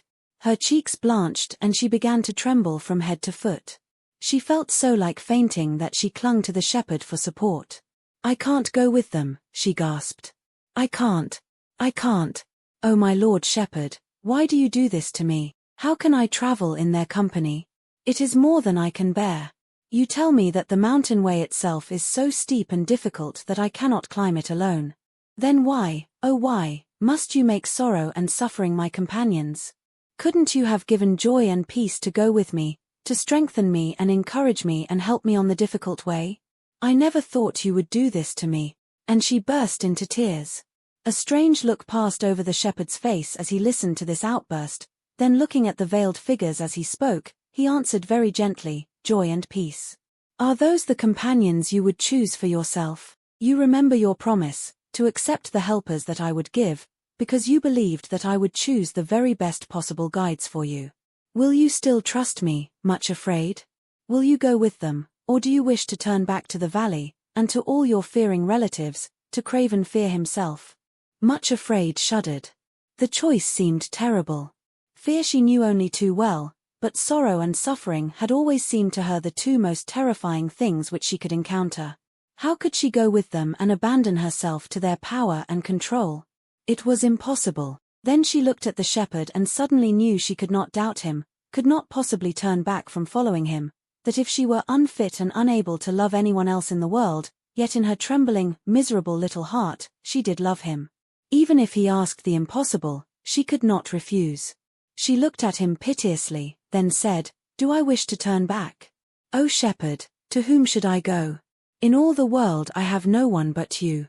Help me to follow you, even though it seems impossible. Help me to trust you as much as I long to love you. As he heard these words, the shepherd suddenly lifted his head and laughed, a laugh full of exultation and triumph and delight. It echoed round the rocky walls of the little canyon in which they stood until for a moment or two it seemed as though the whole mountain range was laughing with him.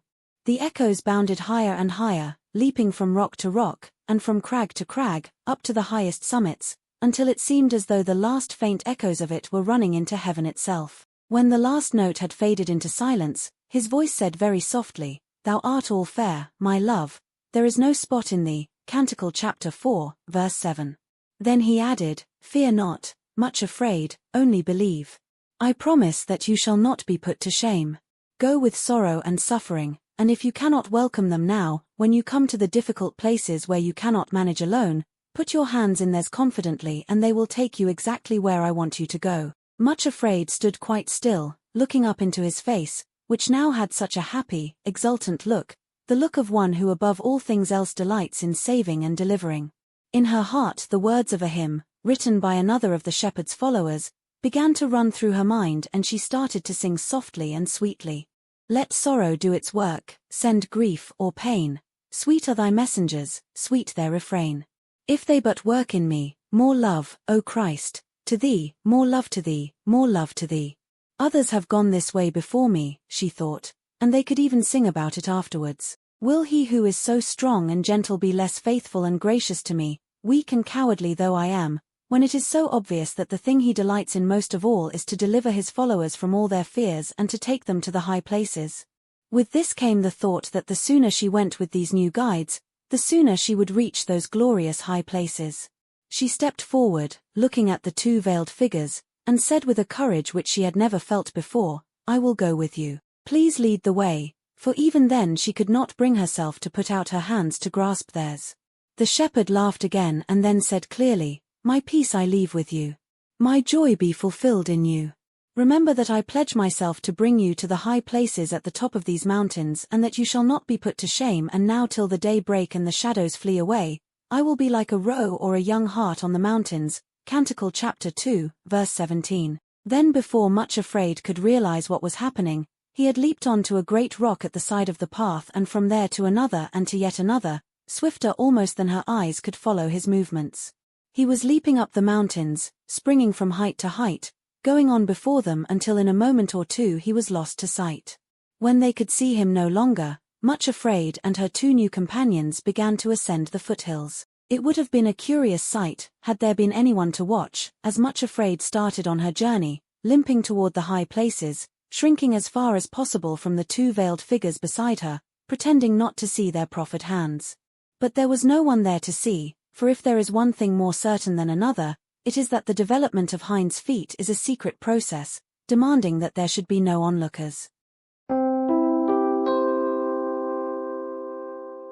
Chapter 5. Encounter with Pride. From the very beginning the way up the mountains proved to be steeper than anything Much Afraid had supposed herself capable of tackling, and it was not very long before she was forced to seek the help of her companions. Each time she shrinkingly took hold of the hand of either sorrow or suffering a pang went through her, but once their hands were grasped she found they had amazing strength, and seemed able to pull and even lift her upwards and over places which she would have considered utterly impossible to reach. Indeed, without their aid they would have been impossible, even for a strong and sure-footed person. It was not very long, too, before she began to realize how much she needed their help in another way, for it was not only the steepness of the climb and her own lameness and weakness which made the journey difficult. To her surprise and distress she found there were enemies to meet on the way who would certainly have succeeded in making her turn back had she been alone. To explain this we must now go back to the Valley of Humiliation and see what was happening there. Great was the wrath and consternation of the whole fearing clan when it was discovered that Much Afraid had made her escape from the valley and had actually gone off to the mountains in the company of the shepherd they so much hated. So long as she had been just ugly, crippled, and miserable little Much Afraid, her relatives had cared nothing about her. Now they found it quite intolerable that of them all she alone should be singled out in this way and be taken to live on the high places. Perhaps she would be given service in the palace of the great king himself. Who was Much Afraid that this should happen to her while the rest of the family drudged away in the Valley of Humiliation? It was not that they wanted to go to the mountains themselves, far be it, but it was intolerable that Much Afraid should do so. So it happened that instead of being a little nobody in the eyes of her relatives, Much Afraid had suddenly become the central figure in their interest and thought. Not only was her own immediate circle of fearing relatives concerned about the matter, but all of her more distant connections as well. Indeed, the whole population of the valley, apart from the king's own servants, were angered by her departure, and determined that by some means she must be brought back and the hated shepherd be robbed of his success in filching her from them. A great consultation went on between all the more influential relatives, and ways and means discussed by which she could be captured most effectively and be brought back to the valley as a permanent slave. Finally, it was agreed that someone must be sent after her as quickly as possible in order to force her to return. But they could not conceal from themselves that force might prove impossible, as apparently she had put herself under the protection of the great shepherd. Some means, then, would have to be found to beguile her into leaving him of her own free will. How could this be accomplished? In the end it was unanimously decided to send a distant connection of the family named Pride. The choice fell on him for several reasons. First, he was not only very strong and powerful but was also a handsome young man, and, when he chose, could be extremely attractive. It was emphasized that if other means proved unsuccessful he was to feel no scruples against exerting all his powers of fascination in order to coax Much Afraid away from the shepherd. Besides, it was a well-known fact that the young man was by nature far too proud to admit defeat or lack of success in any undertaking, and that there would be no giving up on his part until he accomplished his purpose. As everybody knew, to confess defeat and return without Much Afraid would be the last thing possible to Pride, so when he consented to undertake the task it was felt that the matter was as good as settled. Much Afraid and her two companions therefore had only been a few days upon their journey and had made but slow though steady progress, when one morning, on turning a corner of the rocky pathway, Pride was seen striding toward them. She was certainly surprised and discomfited at this unexpected apparition, but not unduly alarmed. This cousin had always so disdained and ignored her very existence that at first it never occurred to her that he would even speak to her, but expected to see him pass by in the same haughty manner as usual. Pride himself, who had been skulking and spying for several hours before he showed himself, was on his part delighted to find that though Much Afraid seemed to be traveling in the care of two strong companions, yet the shepherd himself apparently was not with her. He approached her therefore quite confidently but with a most unusual affability of manner, and to Much Afraid's great surprise stopped when they met, and greeted her. "Well, cousin Much Afraid, here you are at last. I have had such ado to catch up with you." "How do you do, cousin Pride?" said that poor little simpleton. Much Afraid, of course, ought to have known better than to greet, much less to stop and talk with one of her own relatives from the valley. But it is rather pleasant, after being snubbed and ignored for years, suddenly to be greeted as an equal. Besides this, her curiosity was awakened. Of course, had it been that awful and detestable Craven, nothing would have induced her to stop and speak with him. "Much Afraid," said Pride seriously, actually taking her hand in a kindly and friendly manner. It so happened that at that place the path was not quite so steep and she had freed her hands from those of both sorrow and suffering. "I have made this journey on purpose to try to help you. I do beg you to allow me to do so and to listen very attentively and seriously. My dear cousin, you must give up this extraordinary journey and come back with me to the valley. You don't realize the true position in which you have put yourself, nor the dreadful future before you. The one who has persuaded you to start this improper journey," Pride could not bring himself even to mention the shepherd by name, "is well known to have seduced other helpless victims in this same way. Do you know what will happen to you, Much Afraid, if you persist in going forward? All those fair promises he has made about bringing you into his kingdom and making you live happily ever afterward will prove false. When he gets you up to the wild, desolate parts of the mountains, he will abandon you altogether, and you will be put to lasting shame." Poor Much Afraid tried to pull her hand away, for now she began to understand the meaning of his presence there and his bitter hatred of the shepherd, but as she struggled to free her hand, he only grasped it tighter. She had to learn that once Pride is listened to, struggle as one may, it is the hardest thing in the world to throw him off. She hated the things that he said, but with her hand grasped in his they had the power to sound horribly plausible and true. Did she not often find herself in her heart of hearts thrusting back the same idea and possibility which Pride was suggesting to her? Even if the shepherd did not abandon her, and that she could not believe, might it not be that he who did allow sorrow and suffering to be her companions, would also allow her, for her soul's good, of course, to be put to shame before all her relatives and connections? Was she not almost certainly exposing herself to ridicule? Who could know what the shepherd might allow her to go through, for her ultimate good, perhaps, but quite unbearable to contemplate. It is a terrible thing to let Pride take one by the hand, Much Afraid suddenly discovered. His suggestions are so frightfully strong, and through the contact of touch he can press them home with almost irresistible force. "Come back, Much Afraid," he urged vehemently. "Give it up before it is too late. In your heart of hearts you know that what I am saying is true and that you will be put to shame before everybody. Give it up while there is still time. Is a merely fictitious promise of living on the high places worth the cost you are asked to pay for it? What is it that you seek there in that mythological kingdom above?" Entirely against her will, and simply because he seemed to have her at his mercy, Much Afraid let the words be dragged out of her. "I am seeking the kingdom of love," she said faintly. "I thought as much," sneered Pride. "Seeking your heart's desire, eh? And now, Much Afraid, have a little pride, ask yourself honestly, are you not so ugly and deformed that nobody even in the valley really loves you? That is the brutal truth. Then how much less will you be welcome in the kingdom of love, where they say nothing but unblemished beauty and perfection is admitted? Can you really expect to find what you are seeking? No, I tell you again that you feel this yourself and you know it. Then be honest at least and give it up. Turn back with me before it is too late." Poor Much Afraid. The urge to turn back seemed almost irresistible, but at that moment when she stood held in the clutch of Pride, feeling as though every word he spoke was the hideous truth, she had an inner vision of the face of the shepherd. She remembered the look with which he had promised her, "I pledge myself to bring you there, and that you shall not be put to shame." Then it was as though she heard him again, repeating softly, as though looking at some radiant vision in the distance, "Behold, thou art fair, my love, thou hast dove's eyes. Thou art all fair, my love, there is no spot in thee." Before Pride could realize what was happening, Much Afraid uttered a desperate cry for help and was calling up the mountain. "Come to me, shepherd. Come quickly. Make no tarrying, O my lord." There was a sound of loose rattling stones and of a prodigious leap, and the next moment the shepherd was on the path beside them, his face terrible to look at, his shepherd's staff raised high above his head.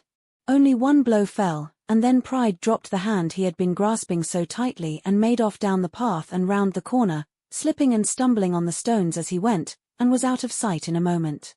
"Much Afraid," said the shepherd, in a tone of gentle but firm rebuke, "why did you let Pride come up to you and take your hand? If you had been holding the hands of your two helpers, this could never have happened."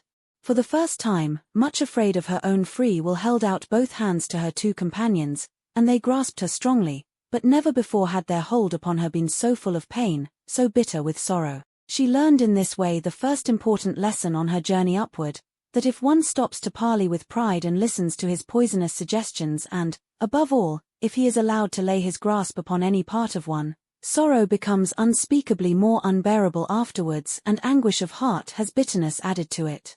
Moreover, for a while she limped more painfully than ever she had since leaving the valley. Pride had trodden on her feet at the moment she called for help and left them more lame and sore than ever. Chapter 6. Detour Through the Desert.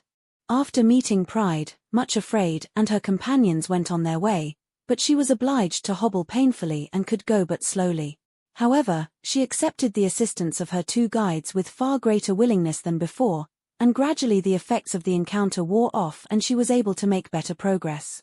Then one day the path turned a corner, and to her amazement and consternation she saw a great plain spread out beneath them. As far as the eye could see there seemed to be nothing but desert, an endless expanse of sand dunes, with not a tree in sight. The only objects breaking the monotony of the desert were strange, towering pyramids, rising above the sand dunes, hoary with age and grimly desolate. To the horror of Much Afraid, her two guides prepared to take the steep path downward. She stopped dead and said to them, "We mustn't go down there. The shepherd has called me to the high places. We must find some path which goes up, but certainly not down there." But they made signs to her that she was to follow them down the steep pathway to the desert below. Much Afraid looked to left and right, but though it seemed incredible, there was no way possible by which they could continue to climb upward. The hill they were on ended abruptly at this precipice, and the rocky cliffs towered above them in every direction straight as walls with no possible foothold. "I can't go down there," panted Much Afraid, sick with shock and fear.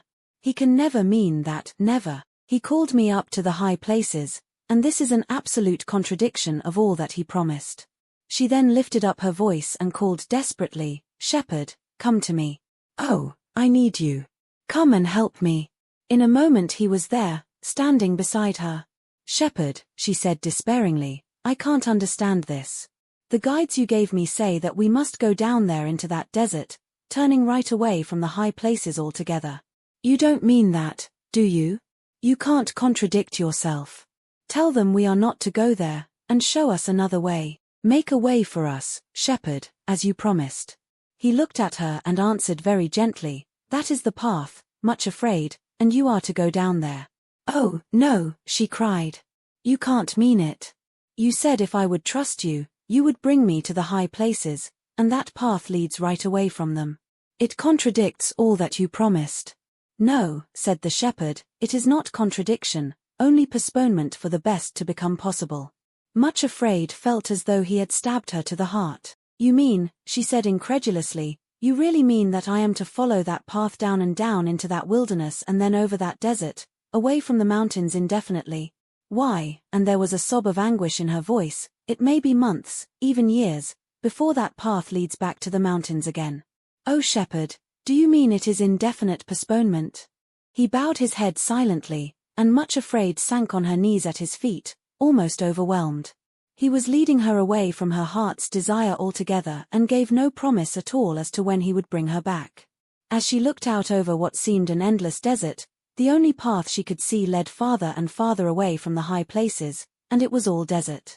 Then he answered very quietly, much afraid, "Do you love me enough to accept the postponement and the apparent contradiction of the promise, and to go down there with me into the desert?" She was still crouching at his feet, sobbing as if her heart would break, but now she looked up through her tears, caught his hand in hers, and said, trembling, "I do love you, you know that I love you.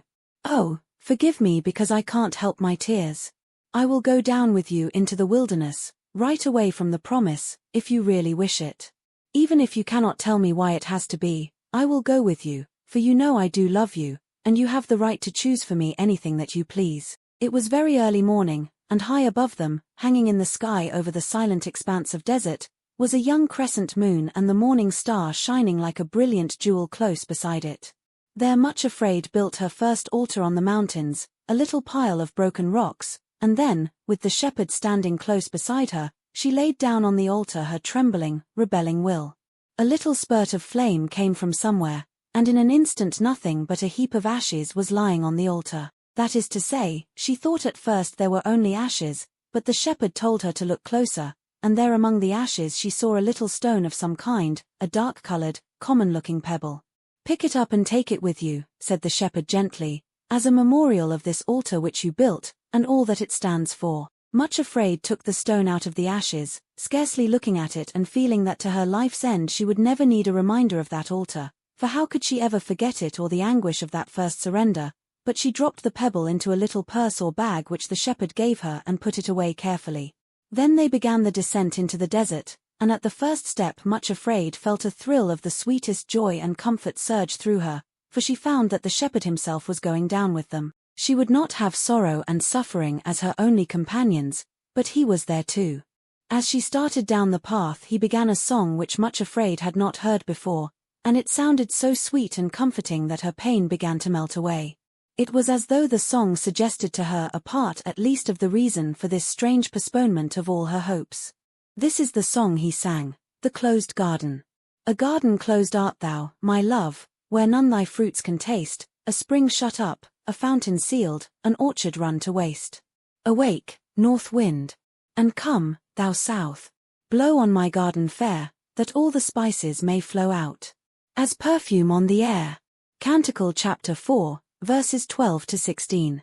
They reached the desert surprisingly quickly, because, although the path was very steep indeed, Much Afraid was leaning on the shepherd, and did not feel her weakness at all. By the evening of that same day they were down on the pale sand dunes and walking toward some huts built in the shadow of one of the great pyramids, where they were to rest that night.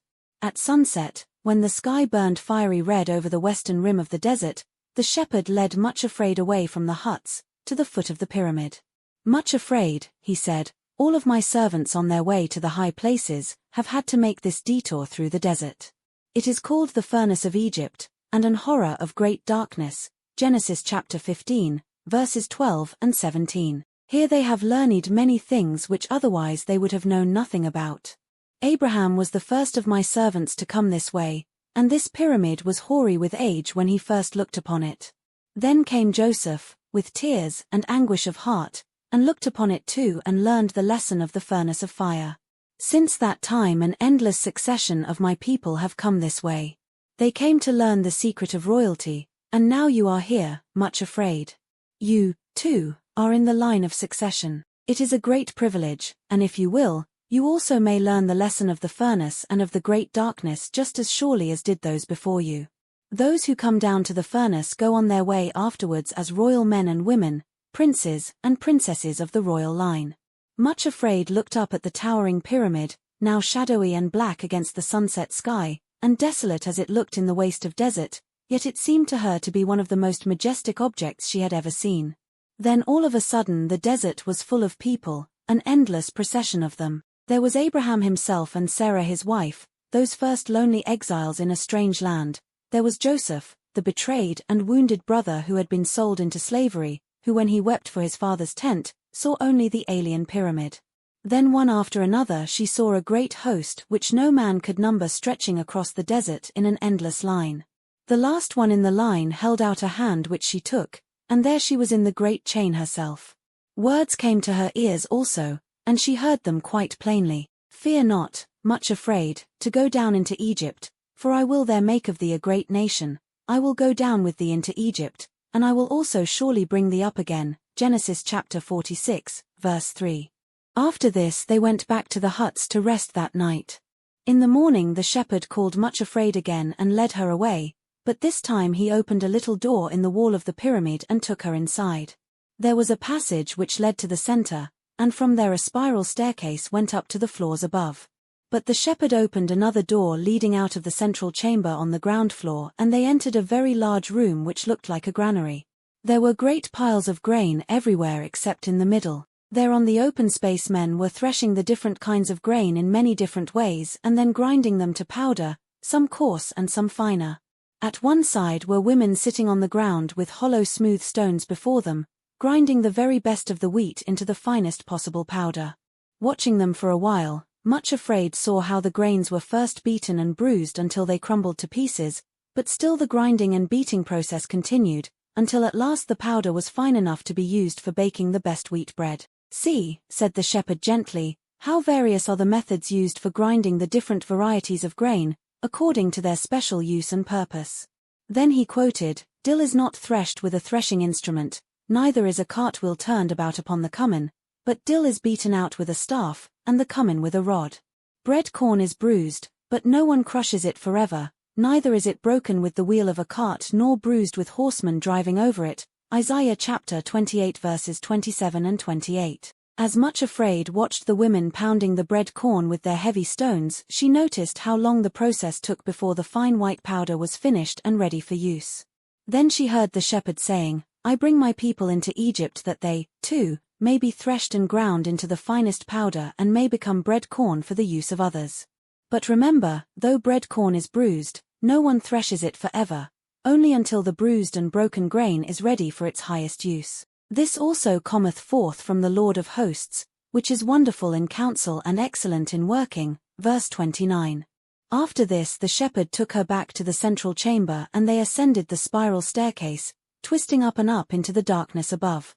There, on the next floor, they came to another and smaller room, in the center of which stood a great wheel, flat, like a table. Beside it stood a potter who wrought a work on the wheel. As he spun the wheel he fashioned his clay into many beautiful shapes and objects. The material was cut and kneaded and shaped as he saw fit, but always the clay lay still upon the wheel, submitting to his every touch, perfectly, unresisting. As they watched, the shepherd said, In Egypt, too, I fashion my fairest and finest vessels and bring forth instruments for my work, according as I see fit. Jeremiah chapter 18. Then he smiled and added, Cannot I do with you, Much Afraid, as this potter? Behold, as the clay is in the hand of the potter so are you in my hand. Jeremiah chapter 18, verse 6. Last of all he took her up the stairway to the highest floor. There they found a room with a furnace in which gold was being smelted and refined of all its dross. Also in the furnace were rough pieces of stone and rock containing crystals. These were put in the great heat of the oven and left for a time. On being taken out, behold, they were glorious jewels, flashing as though they had received the fire into their very hearts. As Much Afraid stood beside the shepherd, looking shrinkingly into the fire, he said the loveliest thing of all. O thou afflicted, tossed with tempest, and not comforted, behold, I will lay thy stones with fair colors, and lay thy foundations with sapphires. And I will make thy windows of agates, and thy gates of carbuncles, and all thy borders of pleasant stones. Isaiah chapter 54, verse 11. Then he added, My rarest and choicest jewels and my finest gold are those who have been refined in the furnace of Egypt. And he sang one verse of a little song, I'll turn my hands upon thy heart, and purge away thy dross, I will refine thee in my fire, remake thee at my cross. They stayed at the huts in the desert for several days, and Much Afraid learned many things which she had never heard before. One thing, however, made a special impression upon her. In all that great desert, there was not a single green thing growing, neither tree nor flower nor plant save here and there a patch of straggly grey cacti. On the last morning she was walking near the tents and huts of the desert dwellers, when in a lonely corner behind a wall she came upon a little golden yellow flower, growing all alone. An old pipe was connected with a water tank. In the pipe was one tiny hole through which came an occasional drop of water. Where the drops fell one by one, there grew the little golden flower, though where the seed had come from, Much Afraid could not imagine, for there were no birds anywhere and no other growing things.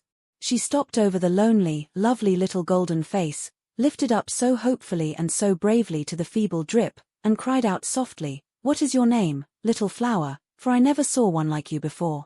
The tiny plant answered at once in a tone as golden as itself, "Behold me. My name is Acceptance with Joy." Much Afraid thought of the things which she had seen in the pyramid, the threshing floor and the whirring wheel and the fiery furnace. Somehow the answer of the little golden flower which grew all alone in the waste of the desert stole into her heart and echoed there faintly but sweetly, filling her with comfort. She said to herself, "He has brought me here when I did not want to come for his own purpose. I, too, will look up into his face and say, 'Behold me.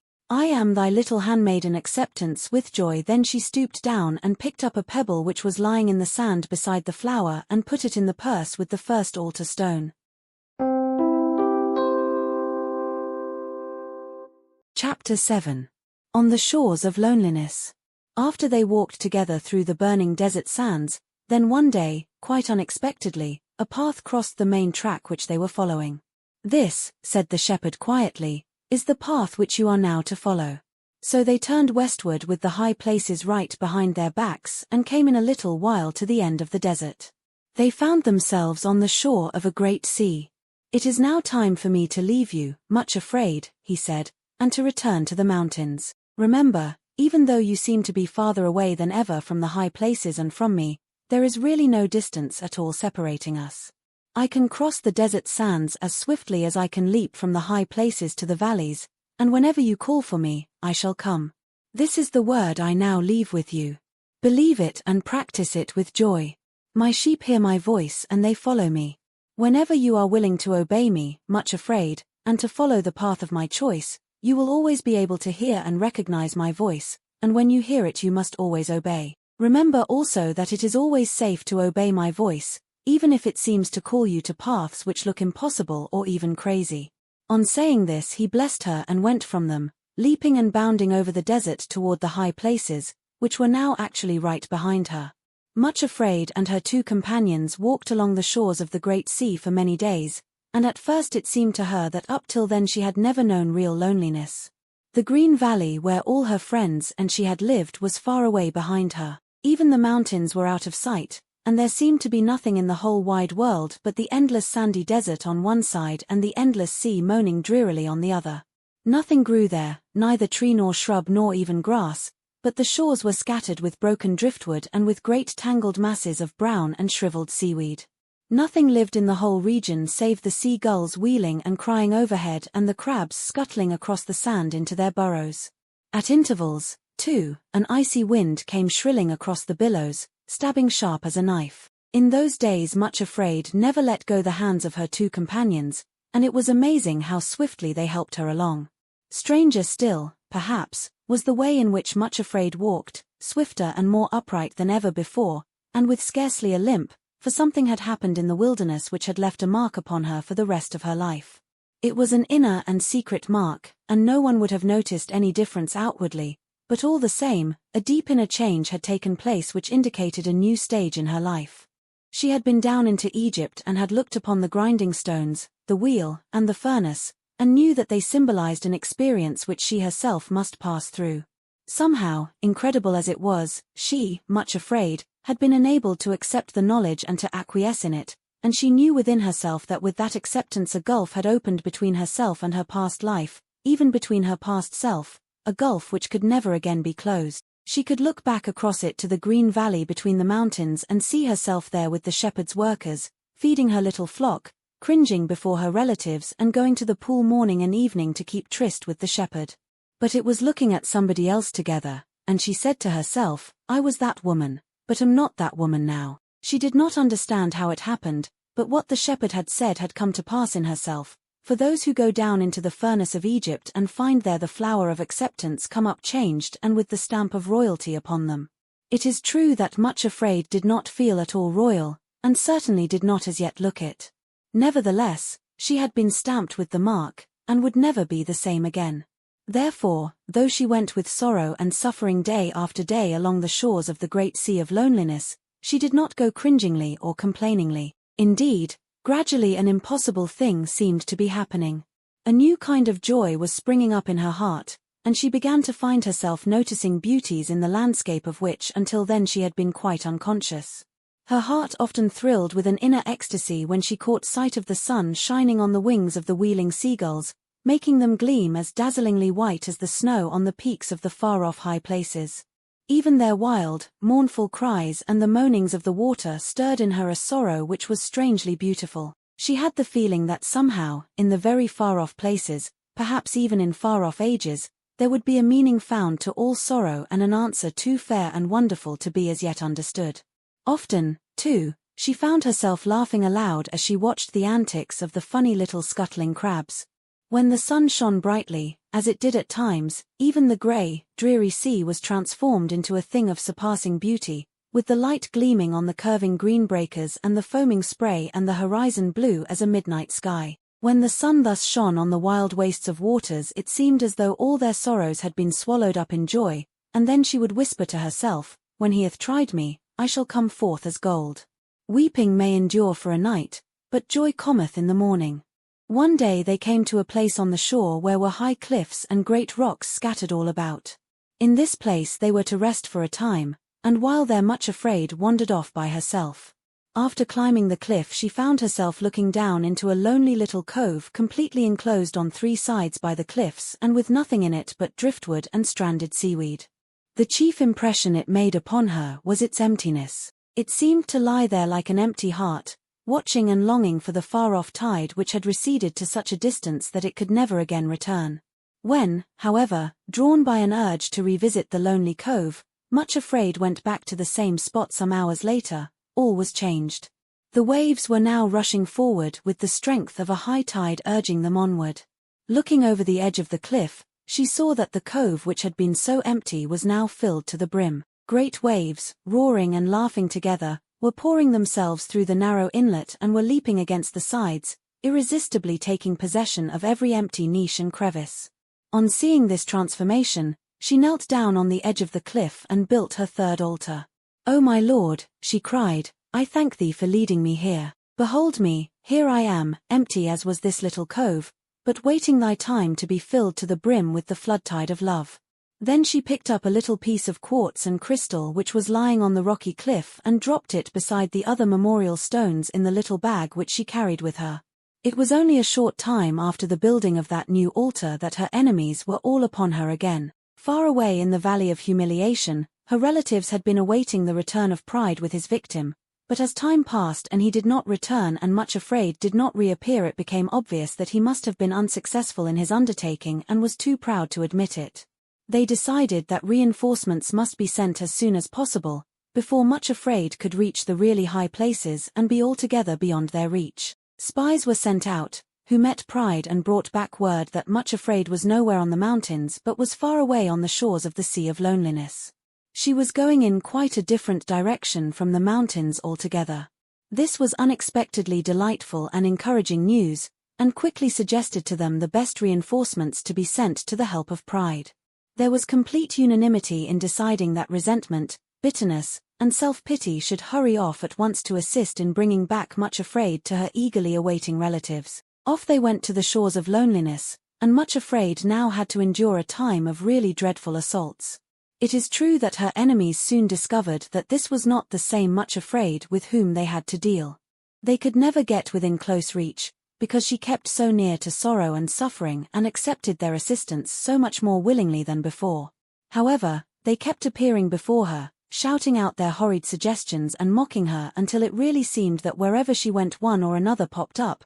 There were so many hiding places for them among the rocks, and hurled their darts at her. "I told you so," Pride would shout viciously. "Where are you now, you little fool?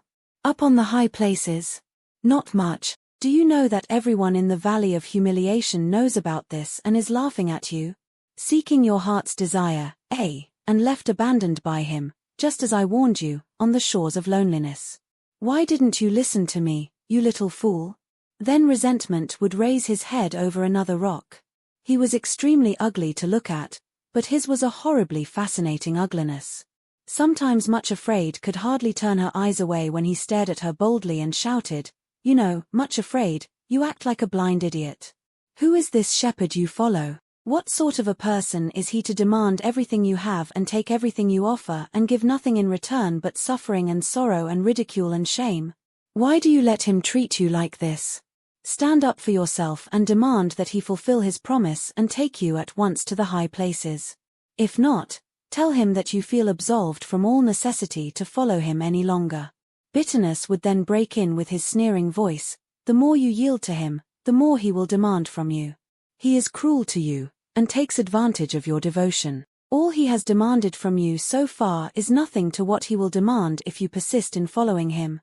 He lets his followers, yes, even women and children, go to concentration camps and torture chambers and hideous deaths of all kinds. Could you bear that, you little whiner? Then you'd better pull out and leave him before he demands the uttermost sacrifice of all. Sooner or later, he'll put you on a cross of some sort and abandon you to it." Self-pity would chime in next, and in some dreadful way he was almost worse than any of the others. He talked so softly and in such a pitying tone that Much Afraid would feel weak all over. "Poor little Much Afraid," he would whisper. "It is too bad, you know. You really are so devoted, and you have refused him nothing, absolutely nothing, yet this is the cruel way in which he treats you. Can you really believe when he acts toward you like this that he loves you and has your real good at heart? How can that be possible? You have every right to feel sorry for yourself. Even if you are perfectly willing to suffer for his sake, at least other people ought to know about it and pity you instead of misunderstanding and ridiculing as they do. It really seems as though the one you follow takes delight in making you suffer and leaving you to be misunderstood, for every time you yield to him he thinks up some new way of wounding and bruising you." That last remark of Self-Pity's was a mistake, because the word bruising suddenly reminded Much Afraid of what the shepherd had said when they stood together on the threshing floor in the pyramid. "Bread corn is bruised," he had said, "but no one threshes it forever, only till it is ready to be made bread for others. This also cometh forth from the Lord of hosts, who is wonderful in counsel and excellent in working." Isaiah chapter 28, verses 28 and 29. When she thought of this, to Self-Pity's dismayed astonishment, Much Afraid actually picked up a piece of rock and hurled it at him, and as he said afterwards to the other three in an aggrieved tone of voice, "If I hadn't ducked and bolted like a hare it could have laid me out altogether, the little vixer. But it is exhausting to be assaulted day after day with suggestions like these," and while sorrow and suffering were holding her hands, naturally Much Afraid could not cover her ears, so her enemies were really able to give her a dreadful time. At last, things came to a crisis. One day when her companions actually seemed to be sleeping for a little while, Much Afraid unwarily wandered off alone, not this time to her favorite spot looking down into the little cove, but in a new direction, and she came to a place where the cliffs jutted out into the sea, forming a very narrow peninsula, which ended in a sheer precipice. When she reached the end of this promontory she stood looking out over the endless expanse of sea, and suddenly found to her horror all four of her enemies approaching and closing in on her. That already she was becoming a different person was then quite apparent, for instead of nearly fainting with fright at their approach, although she did look very pale and frightened, she actually seized a stone in each hand and, putting her back against a great rock, prepared to resist them to the limit of her strength. Fortunately the place was too narrow for all four to approach together, but Pride put himself in front of the others and stepped toward her holding a strong cudgel. "You can put down those stones, Much Afraid," said he savagely. "There are four of us here, and we mean to do as we please with you now that you are in our power. You shall not only listen to us but shall go with us." Much Afraid lifted her face toward the seemingly empty sky, and with all her strength called out, "Come to my deliverance and make no tarrying, O my lord." To the horror of the four ruffians, there was the shepherd himself, leaping toward them along the narrow promontory more terrible than a great mountain stag with thrusting horns. Resentment, bitterness, and self-pity managed to hurl themselves flat on the ground and edge away as he bounded toward the place where Pride was just seizing hold of Much Afraid. Catching him by the shoulders, the shepherd spun him around, lifted him in the air, where he uttered a loud, despairing shriek, and then dropped him over the edge of the cliff into the sea. "Oh shepherd," gasped Much Afraid, shaking with relief and hope, thank you. Do you think pride is really dead at last? No, said the shepherd, it is most unlikely. He glanced over the cliff as he spoke, and caught sight of Pride swimming like a fish toward the shore, and added, there he goes, but he has had a fall today which he will not forget, and I fancy he will limp for some time to come. As for the other three, they have made off into some hiding place, and are not likely to trouble you again in the same way now that they realize that I am within call. Shepherd, asked Much Afraid earnestly, tell me why I nearly got into Pride's clutches again, and why resentment, bitterness, and self-pity have been able to pester me for so long in this dreadful way. I did not call you before, because they never dared to come close to me or to make a real attack, but they have been lurking around all the time and making their horrible suggestions, and I couldn't get away from them. Why was it? I think, said the shepherd gently, that lately the way seemed a little easier and the sun shone, and you came to a place where you could rest. You forgot for a while that you were my little handmaiden acceptance with joy and were beginning to tell yourself it really was time that I led you back to the mountains and up to the high places. When you wear the weed of impatience in your heart instead of the flower acceptance with joy, you will always find your enemies get an advantage over you. Much Afraid blushed. She knew how right he was in his diagnosis. It had been easier to accept the hard path and to be patient when the sea was grey and dull than now when the sun shone and everything else around looked bright and happy and satisfied. She put her hand in the shepherd's and said sorrowfully, you are quite right. I have been thinking that you are allowing me to follow this path too long and that you were forgetting your promise. Then she added, looking steadfastly into his face, but I do tell you now with all my heart that you are my shepherd whose voice I love to hear and obey, and that it is my joy to follow you. You choose, my lord, and I will obey. The shepherd stooped down and picked up a stone which was lying beside her feet and said smilingly, put this in your bag with the other stones as a memorial of this day when for the first time you saw Pride toppled over before you, and of your promise that you will wait patiently until I give you your heart's desire. Chapter 8. On the Old Sea Wall. A few days had passed after the victory over Pride, and Much Afraid and her companions were continuing their journey along the shore of the Great Sea. One morning the path unexpectedly turned inland again and they found themselves facing back over the desert in the direction of the mountains, although, of course, they were too far away to be visible. With a thrill of indescribable joy Much Afraid saw that at last the path did actually run straight toward the east and that it would lead them back to the high places. She dropped the hands of her two guides in order to clap her own, and gave a little skip of joy. No matter how great the distance between them and the mountains, now at last they were to go in the right direction. All three started back across the desert, but Much Afraid could not wait for her guides, and actually ran on ahead as though she had never been lame at all. Suddenly the path took another turn at right angles and went straight before her as far as she could see, not toward the mountains at all, but southward again to where far ahead the desert seemed to end in some sort of hill country. Much Afraid stood quite still, dumb with dismay and shock. Then she began to tremble all over. It could not be possible, no, it couldn't, that yet again the shepherd was saying no, and turning her right away from the high places. Hope deferred maketh the heart sick, said the wise man of long ago, and how truly he spoke. Now she had been skipping and running so excitedly along the path toward the mountains that she had left sorrow and suffering quite behind, and while they were catching up with her she was standing quite alone at the place where the path turned away from the mountains. Up from behind a sand dune close beside her rose the form of her enemy Bitterness. He did not come any nearer, having learned a little more prudence, and was not going to make her call for the shepherd if he could avoid it, but simply stood and looked at her and laughed again, the bitterest sound that Much Afraid had heard in all her life. Then he said, as venomously as a viper, "Why don't you laugh too, you little fool? You knew this would happen."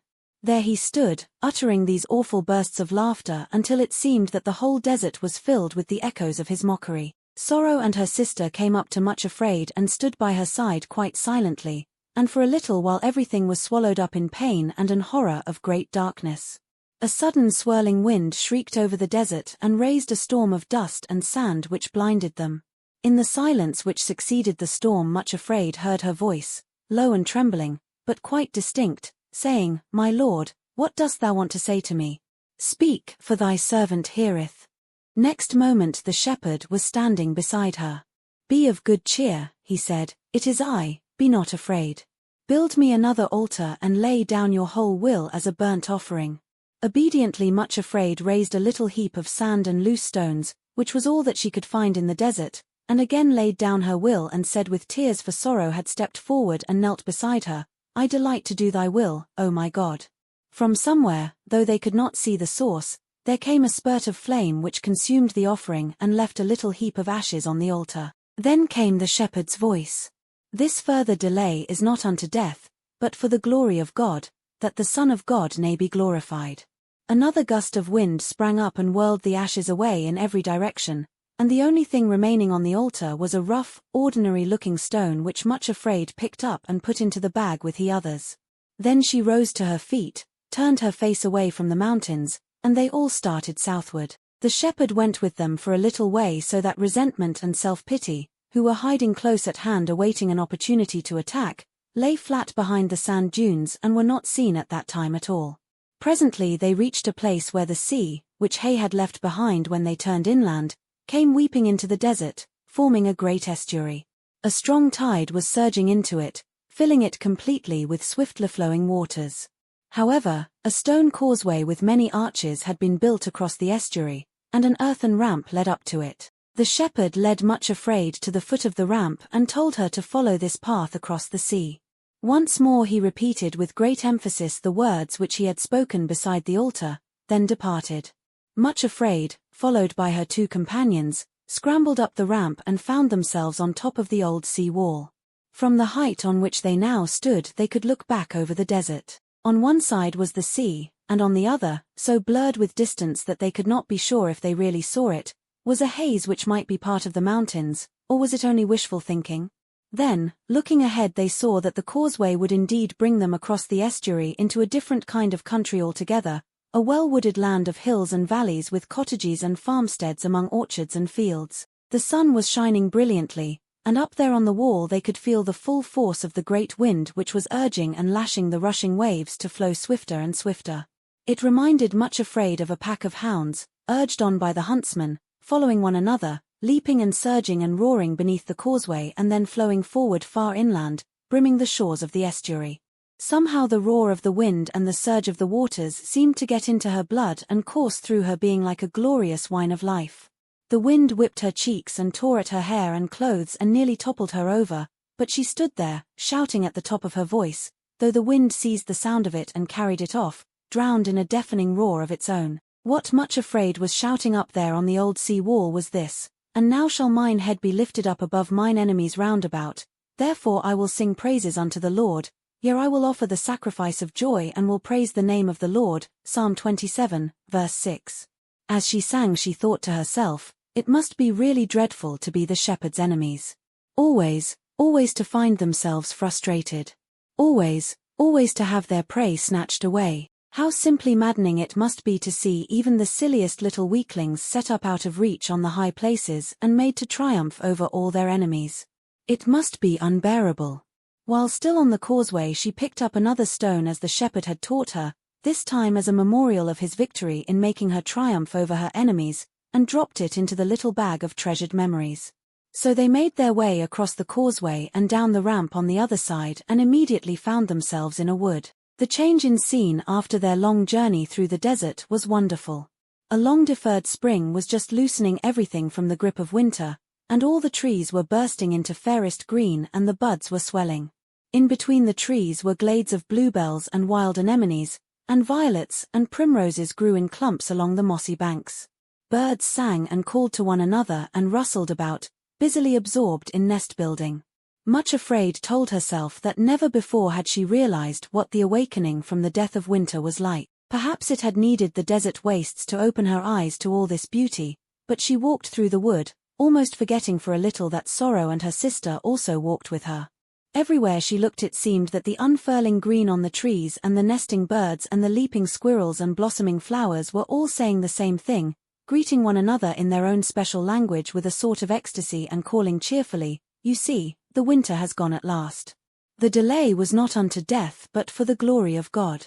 Never was there a fairer spring than this." At the same time Much Afraid herself was conscious of a wonderful stirring in her own heart, as though something were springing up and breaking into new life there too.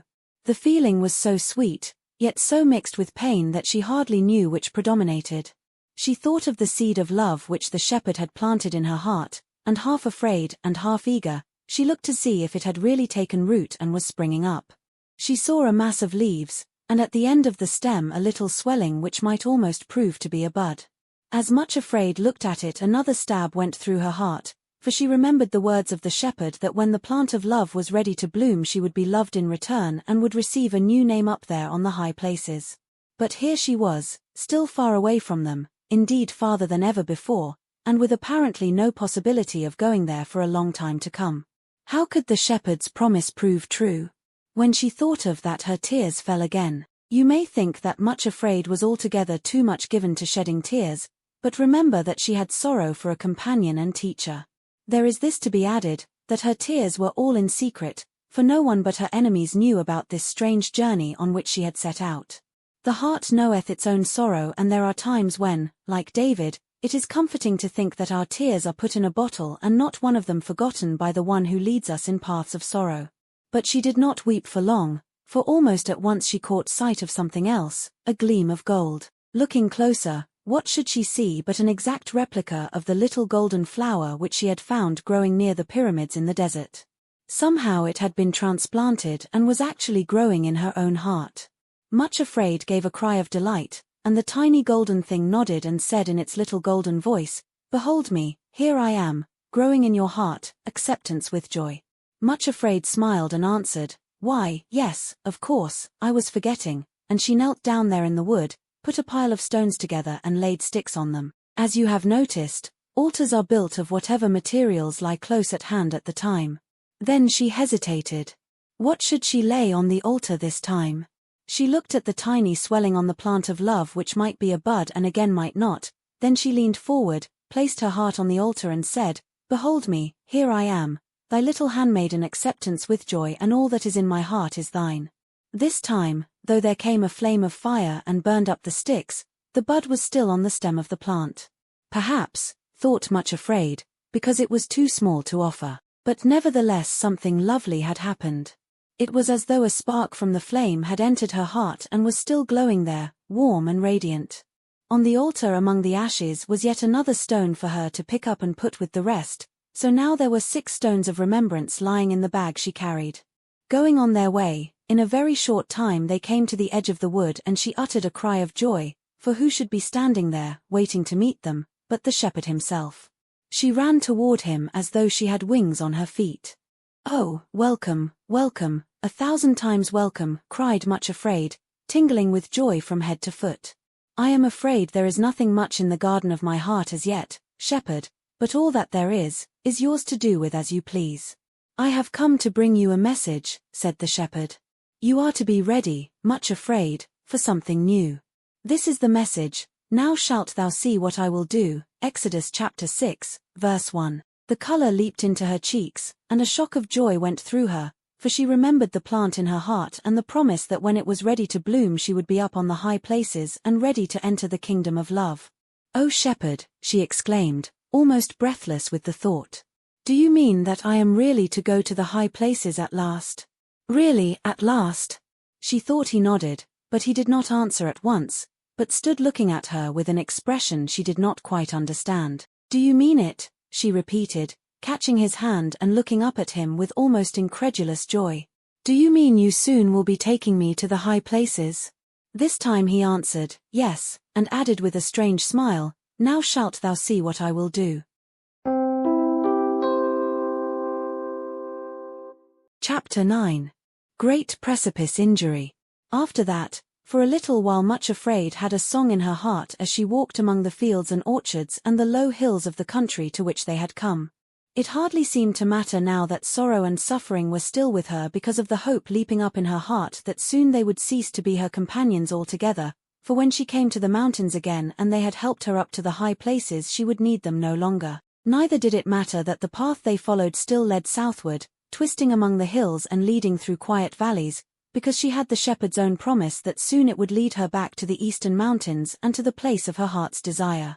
After a time the path began sloping upward toward the summits of the hills. One day they suddenly reached the top of the highest of the hills, and just as the sun rose found themselves on a great plateau. They looked eastward toward the golden sunrise, and much afraid burst into a cry of joy and thankfulness. There, at no great distance, on the farther side of the plateau, were the mountains, quite distinct and rising like a great wall, crowned with ramparts and towers and pinnacles, all of which were glowing rose-red and gold in the sunrise. Never, thought she, had she seen anything so beautiful. As the sun rose higher and the glow faded from the sky, she saw that the highest peaks were covered with snow, so white and glittering that her eyes were dazzled with their glory. She was looking at the high places themselves. Best of all, the path they were following here turned eastward and led directly toward the mountains. Much afraid fell on her knees on the hilltop, bowed her head and worshipped. It seemed to her at that moment that all the pain and the postponement, all the sorrows and trials of the long journey she had made, were as nothing compared to the glory which shone before her. It seemed to her, too, that even her companions were smiling with her. When she had worshipped and rejoiced, she rose to her feet and all three started to cross the plateau. It was amazing how quickly they went, for the path was flat and comparatively smooth, and before they could have believed it possible they found themselves approaching the mountains and were among the slopes and boulders at their very feet. As they approached, Much Afraid could not help being struck by the steepness of these slopes, and the nearer they drew, the more like impassable walls the mountains appeared to become. But she told herself that when she was right up to them they would find a valley or gorge, or a pass up which they could proceed, and that she certainly would not mind how steep the way was if only it led upward. In the late afternoon they did come to the top of the lower slopes and to the very foot of the mountains. The path they were following led them right up to the foot of an impassable precipice and there stopped dead. Much Afraid stood still and stared. The more she looked, the more stunned she felt. Then she began to tremble and shake all over, for the whole mountain range before her, as far as she could see to left and right, rose up in unbroken walls of rock so high that it made her giddy when she put her head back and tried to look up to the top. The cliffs completely blocked the way before her, yet the path ran right up to them, then stopped. There was no sign of a track in any other direction, and there was no way at all by which the overhanging, terrifying wall of cliff could be ascended. They would have to turn back. Just as this overwhelming realization came to her, Suffering caught her hand and pointed to the rocky walls. A hart, followed by a hind, had appeared from among the jumbled rocks around them and were now actually beginning to ascend the precipice. As the three stood watching, Much Afraid turned dizzy and faint, for she saw that the hart, which was leading the way, was following what appeared to be a narrow and intensely steep track which went zigzagging across the face of the cliff. In some parts it was only a narrow ledge, in others there appeared to be rough steps, but in certain places she saw that the track apparently broke right off. Then the hart would leap across the gap and go springing upward, always closely followed by the hind, who set her feet exactly where his had been, and leaped after him, as lightly, as sure-footed, and apparently unafraid as it was possible for any creature to be. So the two of them leaped and sprang with perfect grace and assurance up the face of the precipice and disappeared from sight over the top. Much Afraid covered her face with her hands and sank down on a rock with a horror and dread in her heart such as she had never felt before. Then she felt her two companions take her hands in theirs and heard them say, "Do not be afraid, Much Afraid, this is not a dead end after all, and we shall not have to turn back. There is a way up the face of the precipice. The hart and the hind have shown it to us quite plainly. We shall be able to follow it too and make the ascent." "Oh, no, no," Much Afraid almost shrieked. "That path is utterly impossible. The deer may be able to manage it, but no human being could. I could never get up there. I would fall headlong and be broken in pieces on those awful rocks." She burst into hysterical sobbing. "It's an impossibility, an absolute impossibility. I cannot get to the high places that way, and so can never get there at all." Her two guides tried to say something more, but she put her hands over her ears and broke into another clamor of terrified sobs. There was the shepherd's Much Afraid, sitting at the foot of the precipice, wringing her hands and shaking with terror, sobbing over and over again, "I can't do it, I can't. I shall never get to the high places." Nothing less like royalty could be imagined, but far worse was to follow. As she crouched on the ground, completely exhausted, they heard a crunching sound and a rattling of loose stones, then a voice close beside her. "Ha, ha, my dear little cousin, we meet again at last. How do you find yourself now, much afraid, in this delightfully pleasant situation? She opened her eyes in fresh terror and found herself looking right into the hideous face of craven Fear himself. I thought somehow, he went on with a look of the most horrible gloating. Yes, I really thought that we could come together again at last. Did you really believe, you poor little fool, that you could escape from me altogether? No, no, much afraid, you are one of the Fearings, and you can't evade the truth, and what is more, you trembling little idiot, you belong to me. I have come to take you back safely and make sure that you don't wander off again.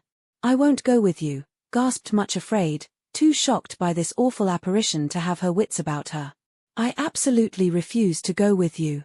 Well, you can take your choice, sneered Craven. Take a look at the precipice before you, my dear cousin. Won't you feel lovely up there? Just look where I'm pointing, Much Afraid. See there, halfway up, where that dizzy little ledge breaks right off and you have to jump across the chasm onto that bit of rock. Just picture yourself jumping that, Much Afraid, and finding yourself hanging over space, clutching a bit of slippery rock which you can't hold on to another minute. Just imagine those ugly, knife-like rocks at the foot of the precipice, waiting to receive and mangle you to pieces as your strength gives out, and you plunge down on them. Doesn't it give you a lovely feeling, Much Afraid? Just take time to picture it.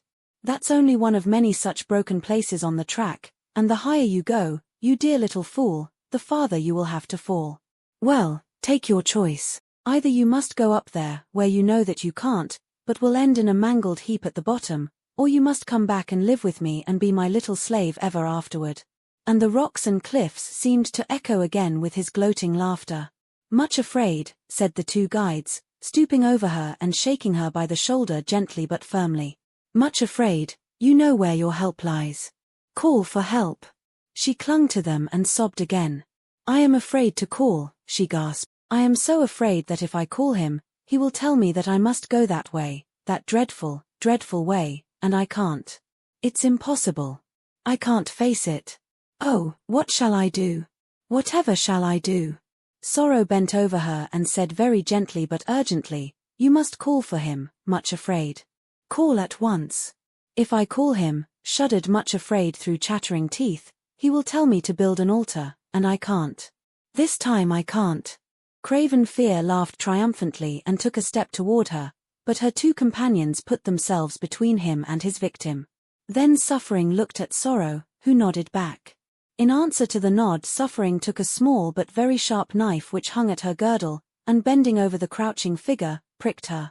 Much Afraid cried out in anguish, and then, in utter despair at finding herself helpless in the presence of all three, did that which she ought to have done the moment the path brought them to the foot of the precipice. Though now she felt too ashamed to do it, she did so because she was forced by her extremity. She cried out, O Lord, I am oppressed, undertake for me. My fears have taken hold upon me, and I am ashamed to look up. Why, Much Afraid? It was the shepherd's voice close beside her. What is the matter? Be of good cheer, it is I, be not afraid. He sounded so cheery and full of strength, and, moreover, without a hint of reproach, that Much Afraid felt as though a strong and exhilarating cordial had been poured into her heart and that a stream of courage and strength was flowing into her from his presence. She sat up and looked at him and saw that he was smiling, almost laughing at her. The shame in her eyes met no answering reproach in his, and suddenly she found words echoing in her heart which other trembling souls had spoken. My Lord is of very tender compassion to them that are afraid. As she looked, thankfulness welled up in her heart and the icy hand of fear which had clutched her broke and melted away and joy burst into bloom. A little song ran through her mind like a trickling stream. My beloved is the chiefest often thousand anywhere. He is altogether lovely, he is altogether fair, my beloved is so gentle. And is strong beyond compare. Much Afraid, said the shepherd again, tell me, what is the matter? Why were you so fearful? It is the way you have chosen for me to go, she whispered. It looks so dreadful, shepherd, so impossible. I turn giddy and faint whenever I look at it. The Rose and Hinds can go there, but they are not limping, crippled, or cowardly like me. But, Much Afraid, what did I promise you in the Valley of Humiliation? Asked the shepherd with a smile. Much Afraid looked startled, and the blood rushed into her cheeks and ebbed again, leaving them as white as before. You said, she began and broke off and then began again. O shepherd, you said you would make my feet like hinds' feet and set me upon mine high places. Well, he answered cheerily, the only way to develop hinds' feet is to go by the paths which the hinds use, like this one. Much Afraid trembled and looked at him shamefacedly. I don't think I want hinds' feet, if it means I have to go on a path like that, she said slowly and painfully. The shepherd was a very surprising person. Instead of looking either disappointed or disapproving, he actually laughed again. Oh, yes you do, he said cheerfully. I know you better than you know yourself, Much Afraid. You want it very much indeed, and I promise you these hinds' feet. Indeed, I have brought you on purpose to this backside of the desert, where the mountains are particularly steep and where there are no paths but the tracks of the deer and of the mountain goats for you to follow, that the promise may be fulfilled. What did I say to you the last time that we met? You said, now shalt thou see what I will do, she answered, and then, looking at him reproachfully, added, but I never dreamed you would do anything like this. Lead me to an impassable precipice up which nothing can go but deer and goats, when I'm no more like a deer or a goat than is a jellyfish. It's too, she fumbled for words, and then burst out laughing. Why, it's too preposterously absurd. It's crazy. Whatever will you do next? The shepherd laughed too. I love doing preposterous things, he replied. Why, I don't know anything more exhilarating and delightful than turning weakness into strength, and fear into faith, and that which has been marred into perfection. If there is one thing more than mother which I should enjoy doing at this moment, it is turning a jellyfish into a mountain goat. That is my special work, he added with the light of a great joy in his face. Transforming things, to take Much Afraid, for instance, and to transform her into, he broke off and then went on laughingly. Well, we shall see later on what she finds herself transformed into. It was a really extraordinary scene. In the place where just a little while before all had been fear and despair were the shepherd and Much Afraid, sitting on the rocks at the foot of the impassable precipice, laughing together as though at the greatest joke in the world. Come now, little jellyfish, said the shepherd, do you believe that I can change you into a mountain goat and get you to the top of the precipice? Yes, replied Much Afraid. Will you let me do it?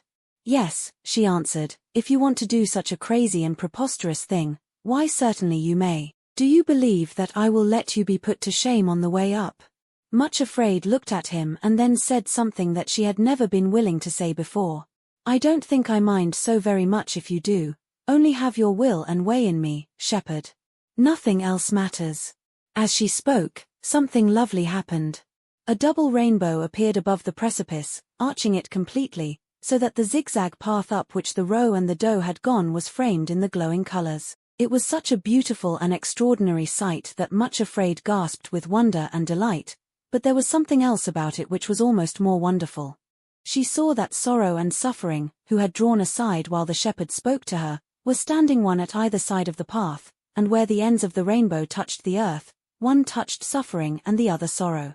In the shining glory of the rainbow colors, the two veiled figures were so transfigured with beauty that Much Afraid could only look at them for a moment before being dazzled. Then she did that which only a short time before had seemed utterly impossible. She knelt down at the foot of the precipice and built an altar and laid on it her will, her dread, and her shrinking, and when the fire had fallen she found among the ashes a larger and rougher-looking stone than any of the others, sharp-edged and dark in color, but otherwise quite ordinary-looking. This she put in her purse and then rose to her feet and waited for the shepherd to show her what to do. In her heart she was hoping that he would accompany her up the dreadful ascent as he had gone with her down into the desert, but this he did not do. Instead, he led her to the foot of the precipice and said, Now, Much Afraid, you have really come at last to the foot of the high places, and a new stage of the journey is to begin. There are new lessons for you to learn. I must tell you that this precipice to which the path has led you is at the foot of Mount Injury. The whole mountain range stretches a long way beyond this in either direction, and everywhere it is as steep or even steeper than here. There are even more terrible precipices on the sides of Mount Reviling and Mount Hate and Mount Persecution and others besides, but nowhere is it possible to find a way up to the high places and into the kingdom of love, without surmounting at least one of them. This is the one which I have chosen for you to ascend. On the way here you have been learning the lesson of acceptance with joy, which is the first letter in the alphabet of love. Now you must learn the B of the alphabet of love. You have come to the foot of Mount Injury, and I hope and expect that on the way up the precipice you will discover what is this next letter of the alphabet, and that you will learn and practice it as you have the A of love. Remember that though you must now meet injury and surmount it, there is nothing on the way up this terrible-looking precipice, nor indeed anything that you may meet above and beyond it that can do you the slightest harm or hurt if you will learn and steadfastly practice the second lesson in the ascent of love. When he had said this, he put his hands upon her with special solemnity and gentleness and blessed her. Then he called her companions, who immediately stepped forward. Next he took a rope from a crevice in the wall of rock, and with his own hands roped together the three who were to ascend the precipice. Sorrow was in front and Suffering behind, with Much Afraid in the middle, so that the two who were so strong and sure-footed went before and after. In this way, even if Much Afraid slipped and fell, they would be able to hold her up and support her by the rope. Lastly, he put his hand to his side and brought out a little bottle of cordial which he gave to Much Afraid, telling her to drink a little at once and to make use of it if ever she felt giddy or faint on the way up. The label on the bottle read, "Spirit of Grace and Comfort," and when Much Afraid had taken a drop or two she felt so revived and strengthened that she was ready to begin the ascent without any feeling of faintness, although there was still a sensation of dread in her heart. By this time the evening was well advanced, but being summer there were yet 2 or 3 hours before it would begin to be dark, and the shepherd charged them to start at once for, said he, although you cannot possibly reach the top before nightfall, there is a cave farther up the cliff which you cannot see from here, and there you can rest and spend the night in perfect safety.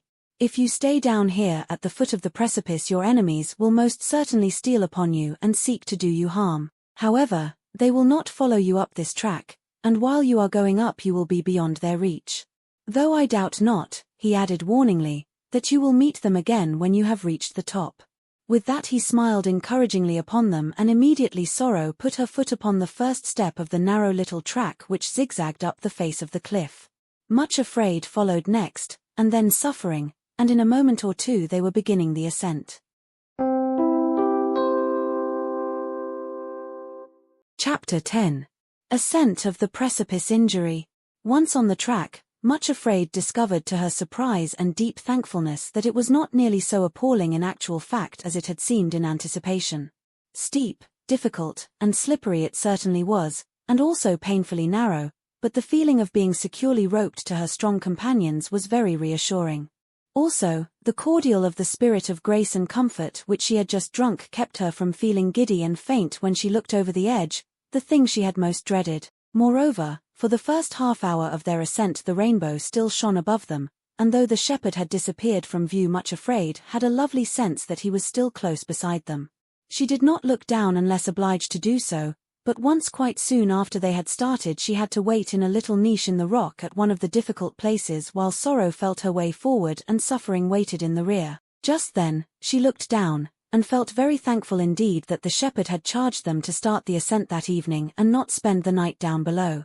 Sitting on the rocks below were all 5 of her enemies, gazing up at them and grimacing with fury and spite.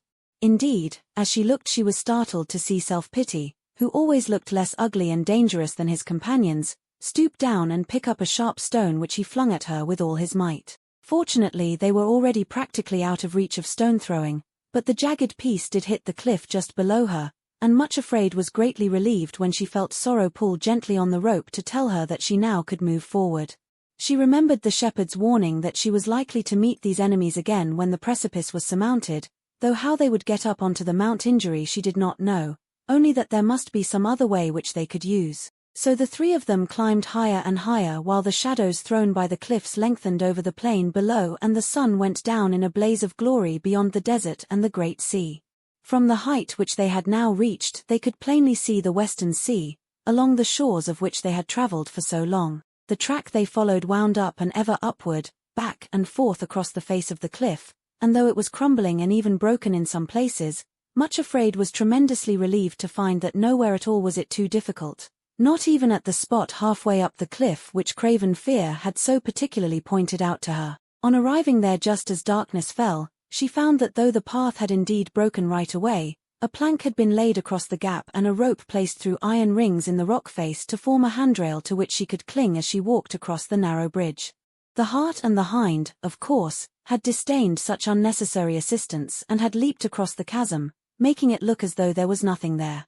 However, even with the handrail to steady her, Much Afraid was very careful to close her imagination altogether to the picture which Craven Fear had painted. From bitter experience she knew that pictures thrown on the screen of her imagination could seem much more unnerving and terrible than the actual facts. When the plank was crossed safely, they discovered themselves to be in an exceedingly narrow gorge quite invisible from below. Directly facing them was the very resting place which the shepherd had spoken of, a little cave where they were to pass the night. With a sense of great relief and thankfulness she went inside and looked round. Its situation was such that though she could not look down into the dizzy depths beneath, it was possible to look right out over the plateau and the desert to the far-off sea. The moon had just risen and was shedding a pure silver light over everything, and the first stars appeared like faint flickers in the darkening sky. In the cave itself flat rocks had been placed to form rude seats and a table, and on the ground at one side were piled sheepskins on which they could rest. Not far from the cave entrance a tiny waterfall trickled down the cliff, and they went to it in turn and refreshed themselves. Then sorrow and suffering produced 2 packages of bread and dried fruits and nuts which the shepherd had given them at the foot of the ascent. With these they gladly satisfied their hunger, and then, overcome by weariness, they laid themselves down in the cave and fell into dreamless slumber. Much Afraid woke with the first light of dawn, and getting up, walked to the entrance of the cave. In the cold light of early morning she could not help telling herself that a scene of utter desolation lay before her. As far as the eye could see was nothing but empty plain and sea, with lowering cliffs above her and jagged rock below. The pleasant wooded country which they had left was out of sight, and in all the vast area upon which she looked she saw not a single tree and scarcely a stunted bush. How desolate, thought Much Afraid, and those rocks beneath look very cruel indeed, as if they are waiting to injure and destroy anything which falls upon them. It seems as though nothing can grow anywhere in all this barren waste. Just then she looked up at the cliffs above her head and started with surprise and delight. In a tiny crevice of the rock, where a few drops from the trickling waterfall could occasionally sprinkle it, was a single plant. It had just 2 or 3 leaves, and one fragile stem, almost hair-like in its slenderness, grew out at right angles to the wall. On the stem was one flower, blood-red in color, which glowed like a lamp or flame of fire in the early rays of the sun. Much Afraid stared at it for some moments, noticing the wall which completely imprisoned it, the minute aperture through which it had forced its way to the light, and the barren loneliness of its surroundings. Its roots were clamped around by sheer rock, its leaves scarcely able to press outside the prison house, yet it had insisted on bursting into bloom, and was holding its little face open to the sun and burning like a flame of joy. As she looked up at it, Much Afraid asked, as she had in the desert, "What is your name, little flower, for indeed I never saw another like you." At that moment the sun touched the blood-red petals so that they shone more vividly than ever, and a little whisper rustled from the leaves. "My name is Bearing the Cost, but some call me Forgiveness." Then Much Afraid recalled the words of the shepherd, "On the way up the precipice you will discover the next letter in the alphabet of love. Begin to practice it at once." She gazed at the little flower and said again, "Why call you that?" Once more, a little whispering laugh passed through the leaves, and she thought she heard them say, "I was separated from all my companions, exiled from home, carried here and imprisoned in this rock. It was not my choice, but the work of others who, when they had dropped me here, went away and left me to bear the results of what they had done. I have borne and have not fainted, I have not ceased to love, and love helped me push through the crack in the rock until I could look right out onto my love, the sun himself. See now, there is nothing whatever between my love and my heart, nothing around to distract me from him. He shines upon me and makes me to rejoice, and has atoned to me for all that was taken from me and done against me. There is no flower in all the world more blessed or more satisfied than I, for I look up to him as a weaned child and say, Whom have I in heaven but thee, and there is none upon earth that I desire but thee." Much Afraid looked at the glowing flame above her head, and a longing which was almost envy leaped into her heart. She knew what she must do. Kneeling on the narrow path beneath the imprisoned flower, she said, "O my lord, behold me, I am thy little handmaiden Bearing the Cost." At that moment a fragment of the rock which imprisoned the roots of the flower above her loosened and fell at her feet. She picked it up and put it very gently with the other 7 stones in her purse, then returned to the cave.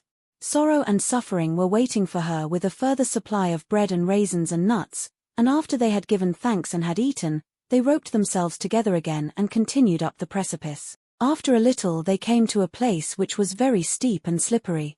Suddenly Much Afraid had her first fall and cut herself quite badly on the pieces of jagged rock which had tripped her. It was a good thing she was so securely roped, for a great terror came upon her and she became so giddy and faint that had she not been tied she might have slipped over the edge of the path and been dashed to pieces on the rocks below. As this thought struck her she was so overcome with panic and trembling that all she could do was to crouch against the wall of rock and cry out to her companions that she was fainting and was in terror of falling. Immediately Sorrow, who was in front, tightened the rope, then Suffering came up to her, put her arms around her and said urgently, "Drink some of the cordial which the shepherd gave you." Much Afraid was so faint and frightened that she could only lie in the arms of Suffering and gasp, "I don't know where the bottle is, I can't move even to fumble for it." Then Suffering herself put her hand into the bosom of the fainting girl, drew out the bottle, and poured a few drops between her lips. After a few moments the color returned to Much Afraid's cheeks, and the faintness began to pass off, but still she could not move. She took more of the spirit of grace and comfort and began to feel strengthened. Then Sorrow, who had come back to the place where she was crouching, gently shortened the rope so that Much Afraid could take her hand and again they started to climb. In the fall, however, Much Afraid had cut both knees so severely that she could only limp forward very painfully, moaning continually and halting constantly. Her companions were very patient, but progress was so slow that finally it became necessary to make greater speed, or they would not reach the top of the precipice before nightfall, and there was no other cave where they could rest. At last Suffering stooped over her and asked, "Much Afraid, what were you doing when you left the cave this morning and went off by yourself?" Much Afraid gave her a startled look, then said with a painful flush, "I was looking at a flower which I had not seen before, growing in the rock by the waterfall." "What flower was that?" persisted Suffering very gently. "It was the flower of bearing the cost," replied Much Afraid in a very low voice, "but some call it forgiveness." For a few moments she was silent, remembering the altar she had built and realizing that she was not practicing this new and difficult letter of the alphabet of love. Then said she, "I wonder if it would help my knees if we put a few drops of the cordial on them." "Let us try," said Sorrow and Suffering both together. "It is an excellent suggestion." As they dropped a little of the cordial on both knees, almost at once the bleeding ceased, and the worst of the smart and pain died away. Her legs remained very stiff and she was still obliged to limp quite badly, but they did go forward at a much better pace. By late afternoon they were right at the top of the awful ascent, and found themselves in a forest of young pine trees with moss and blueberries growing on the banks beside the path, and the precipice which had looked so impassable actually behind them. They sat down on one of the mossy banks in the wood to rest, then heard a voice singing quite close at hand. "Thou art all fair, my dearest love, there is no spot in thee. Come with me to the heights above, yet fairer visions see, up to the Mount of Myrrh and thence across the hills of frankincense, to where the dawn's clear innocence bids all the shadows flee. Come with me, O my fairest dear, with me to Lebanon, look from the peaks of grim Shini, Amana, and Hermon. The lions have their dens up there, the leopards prowl the glens up there, but from the top the view is clear. Of land yet to be won." Canticle chapter 4, verses 7 and 8. There, coming toward them through a clearing in the trees, was the shepherd himself.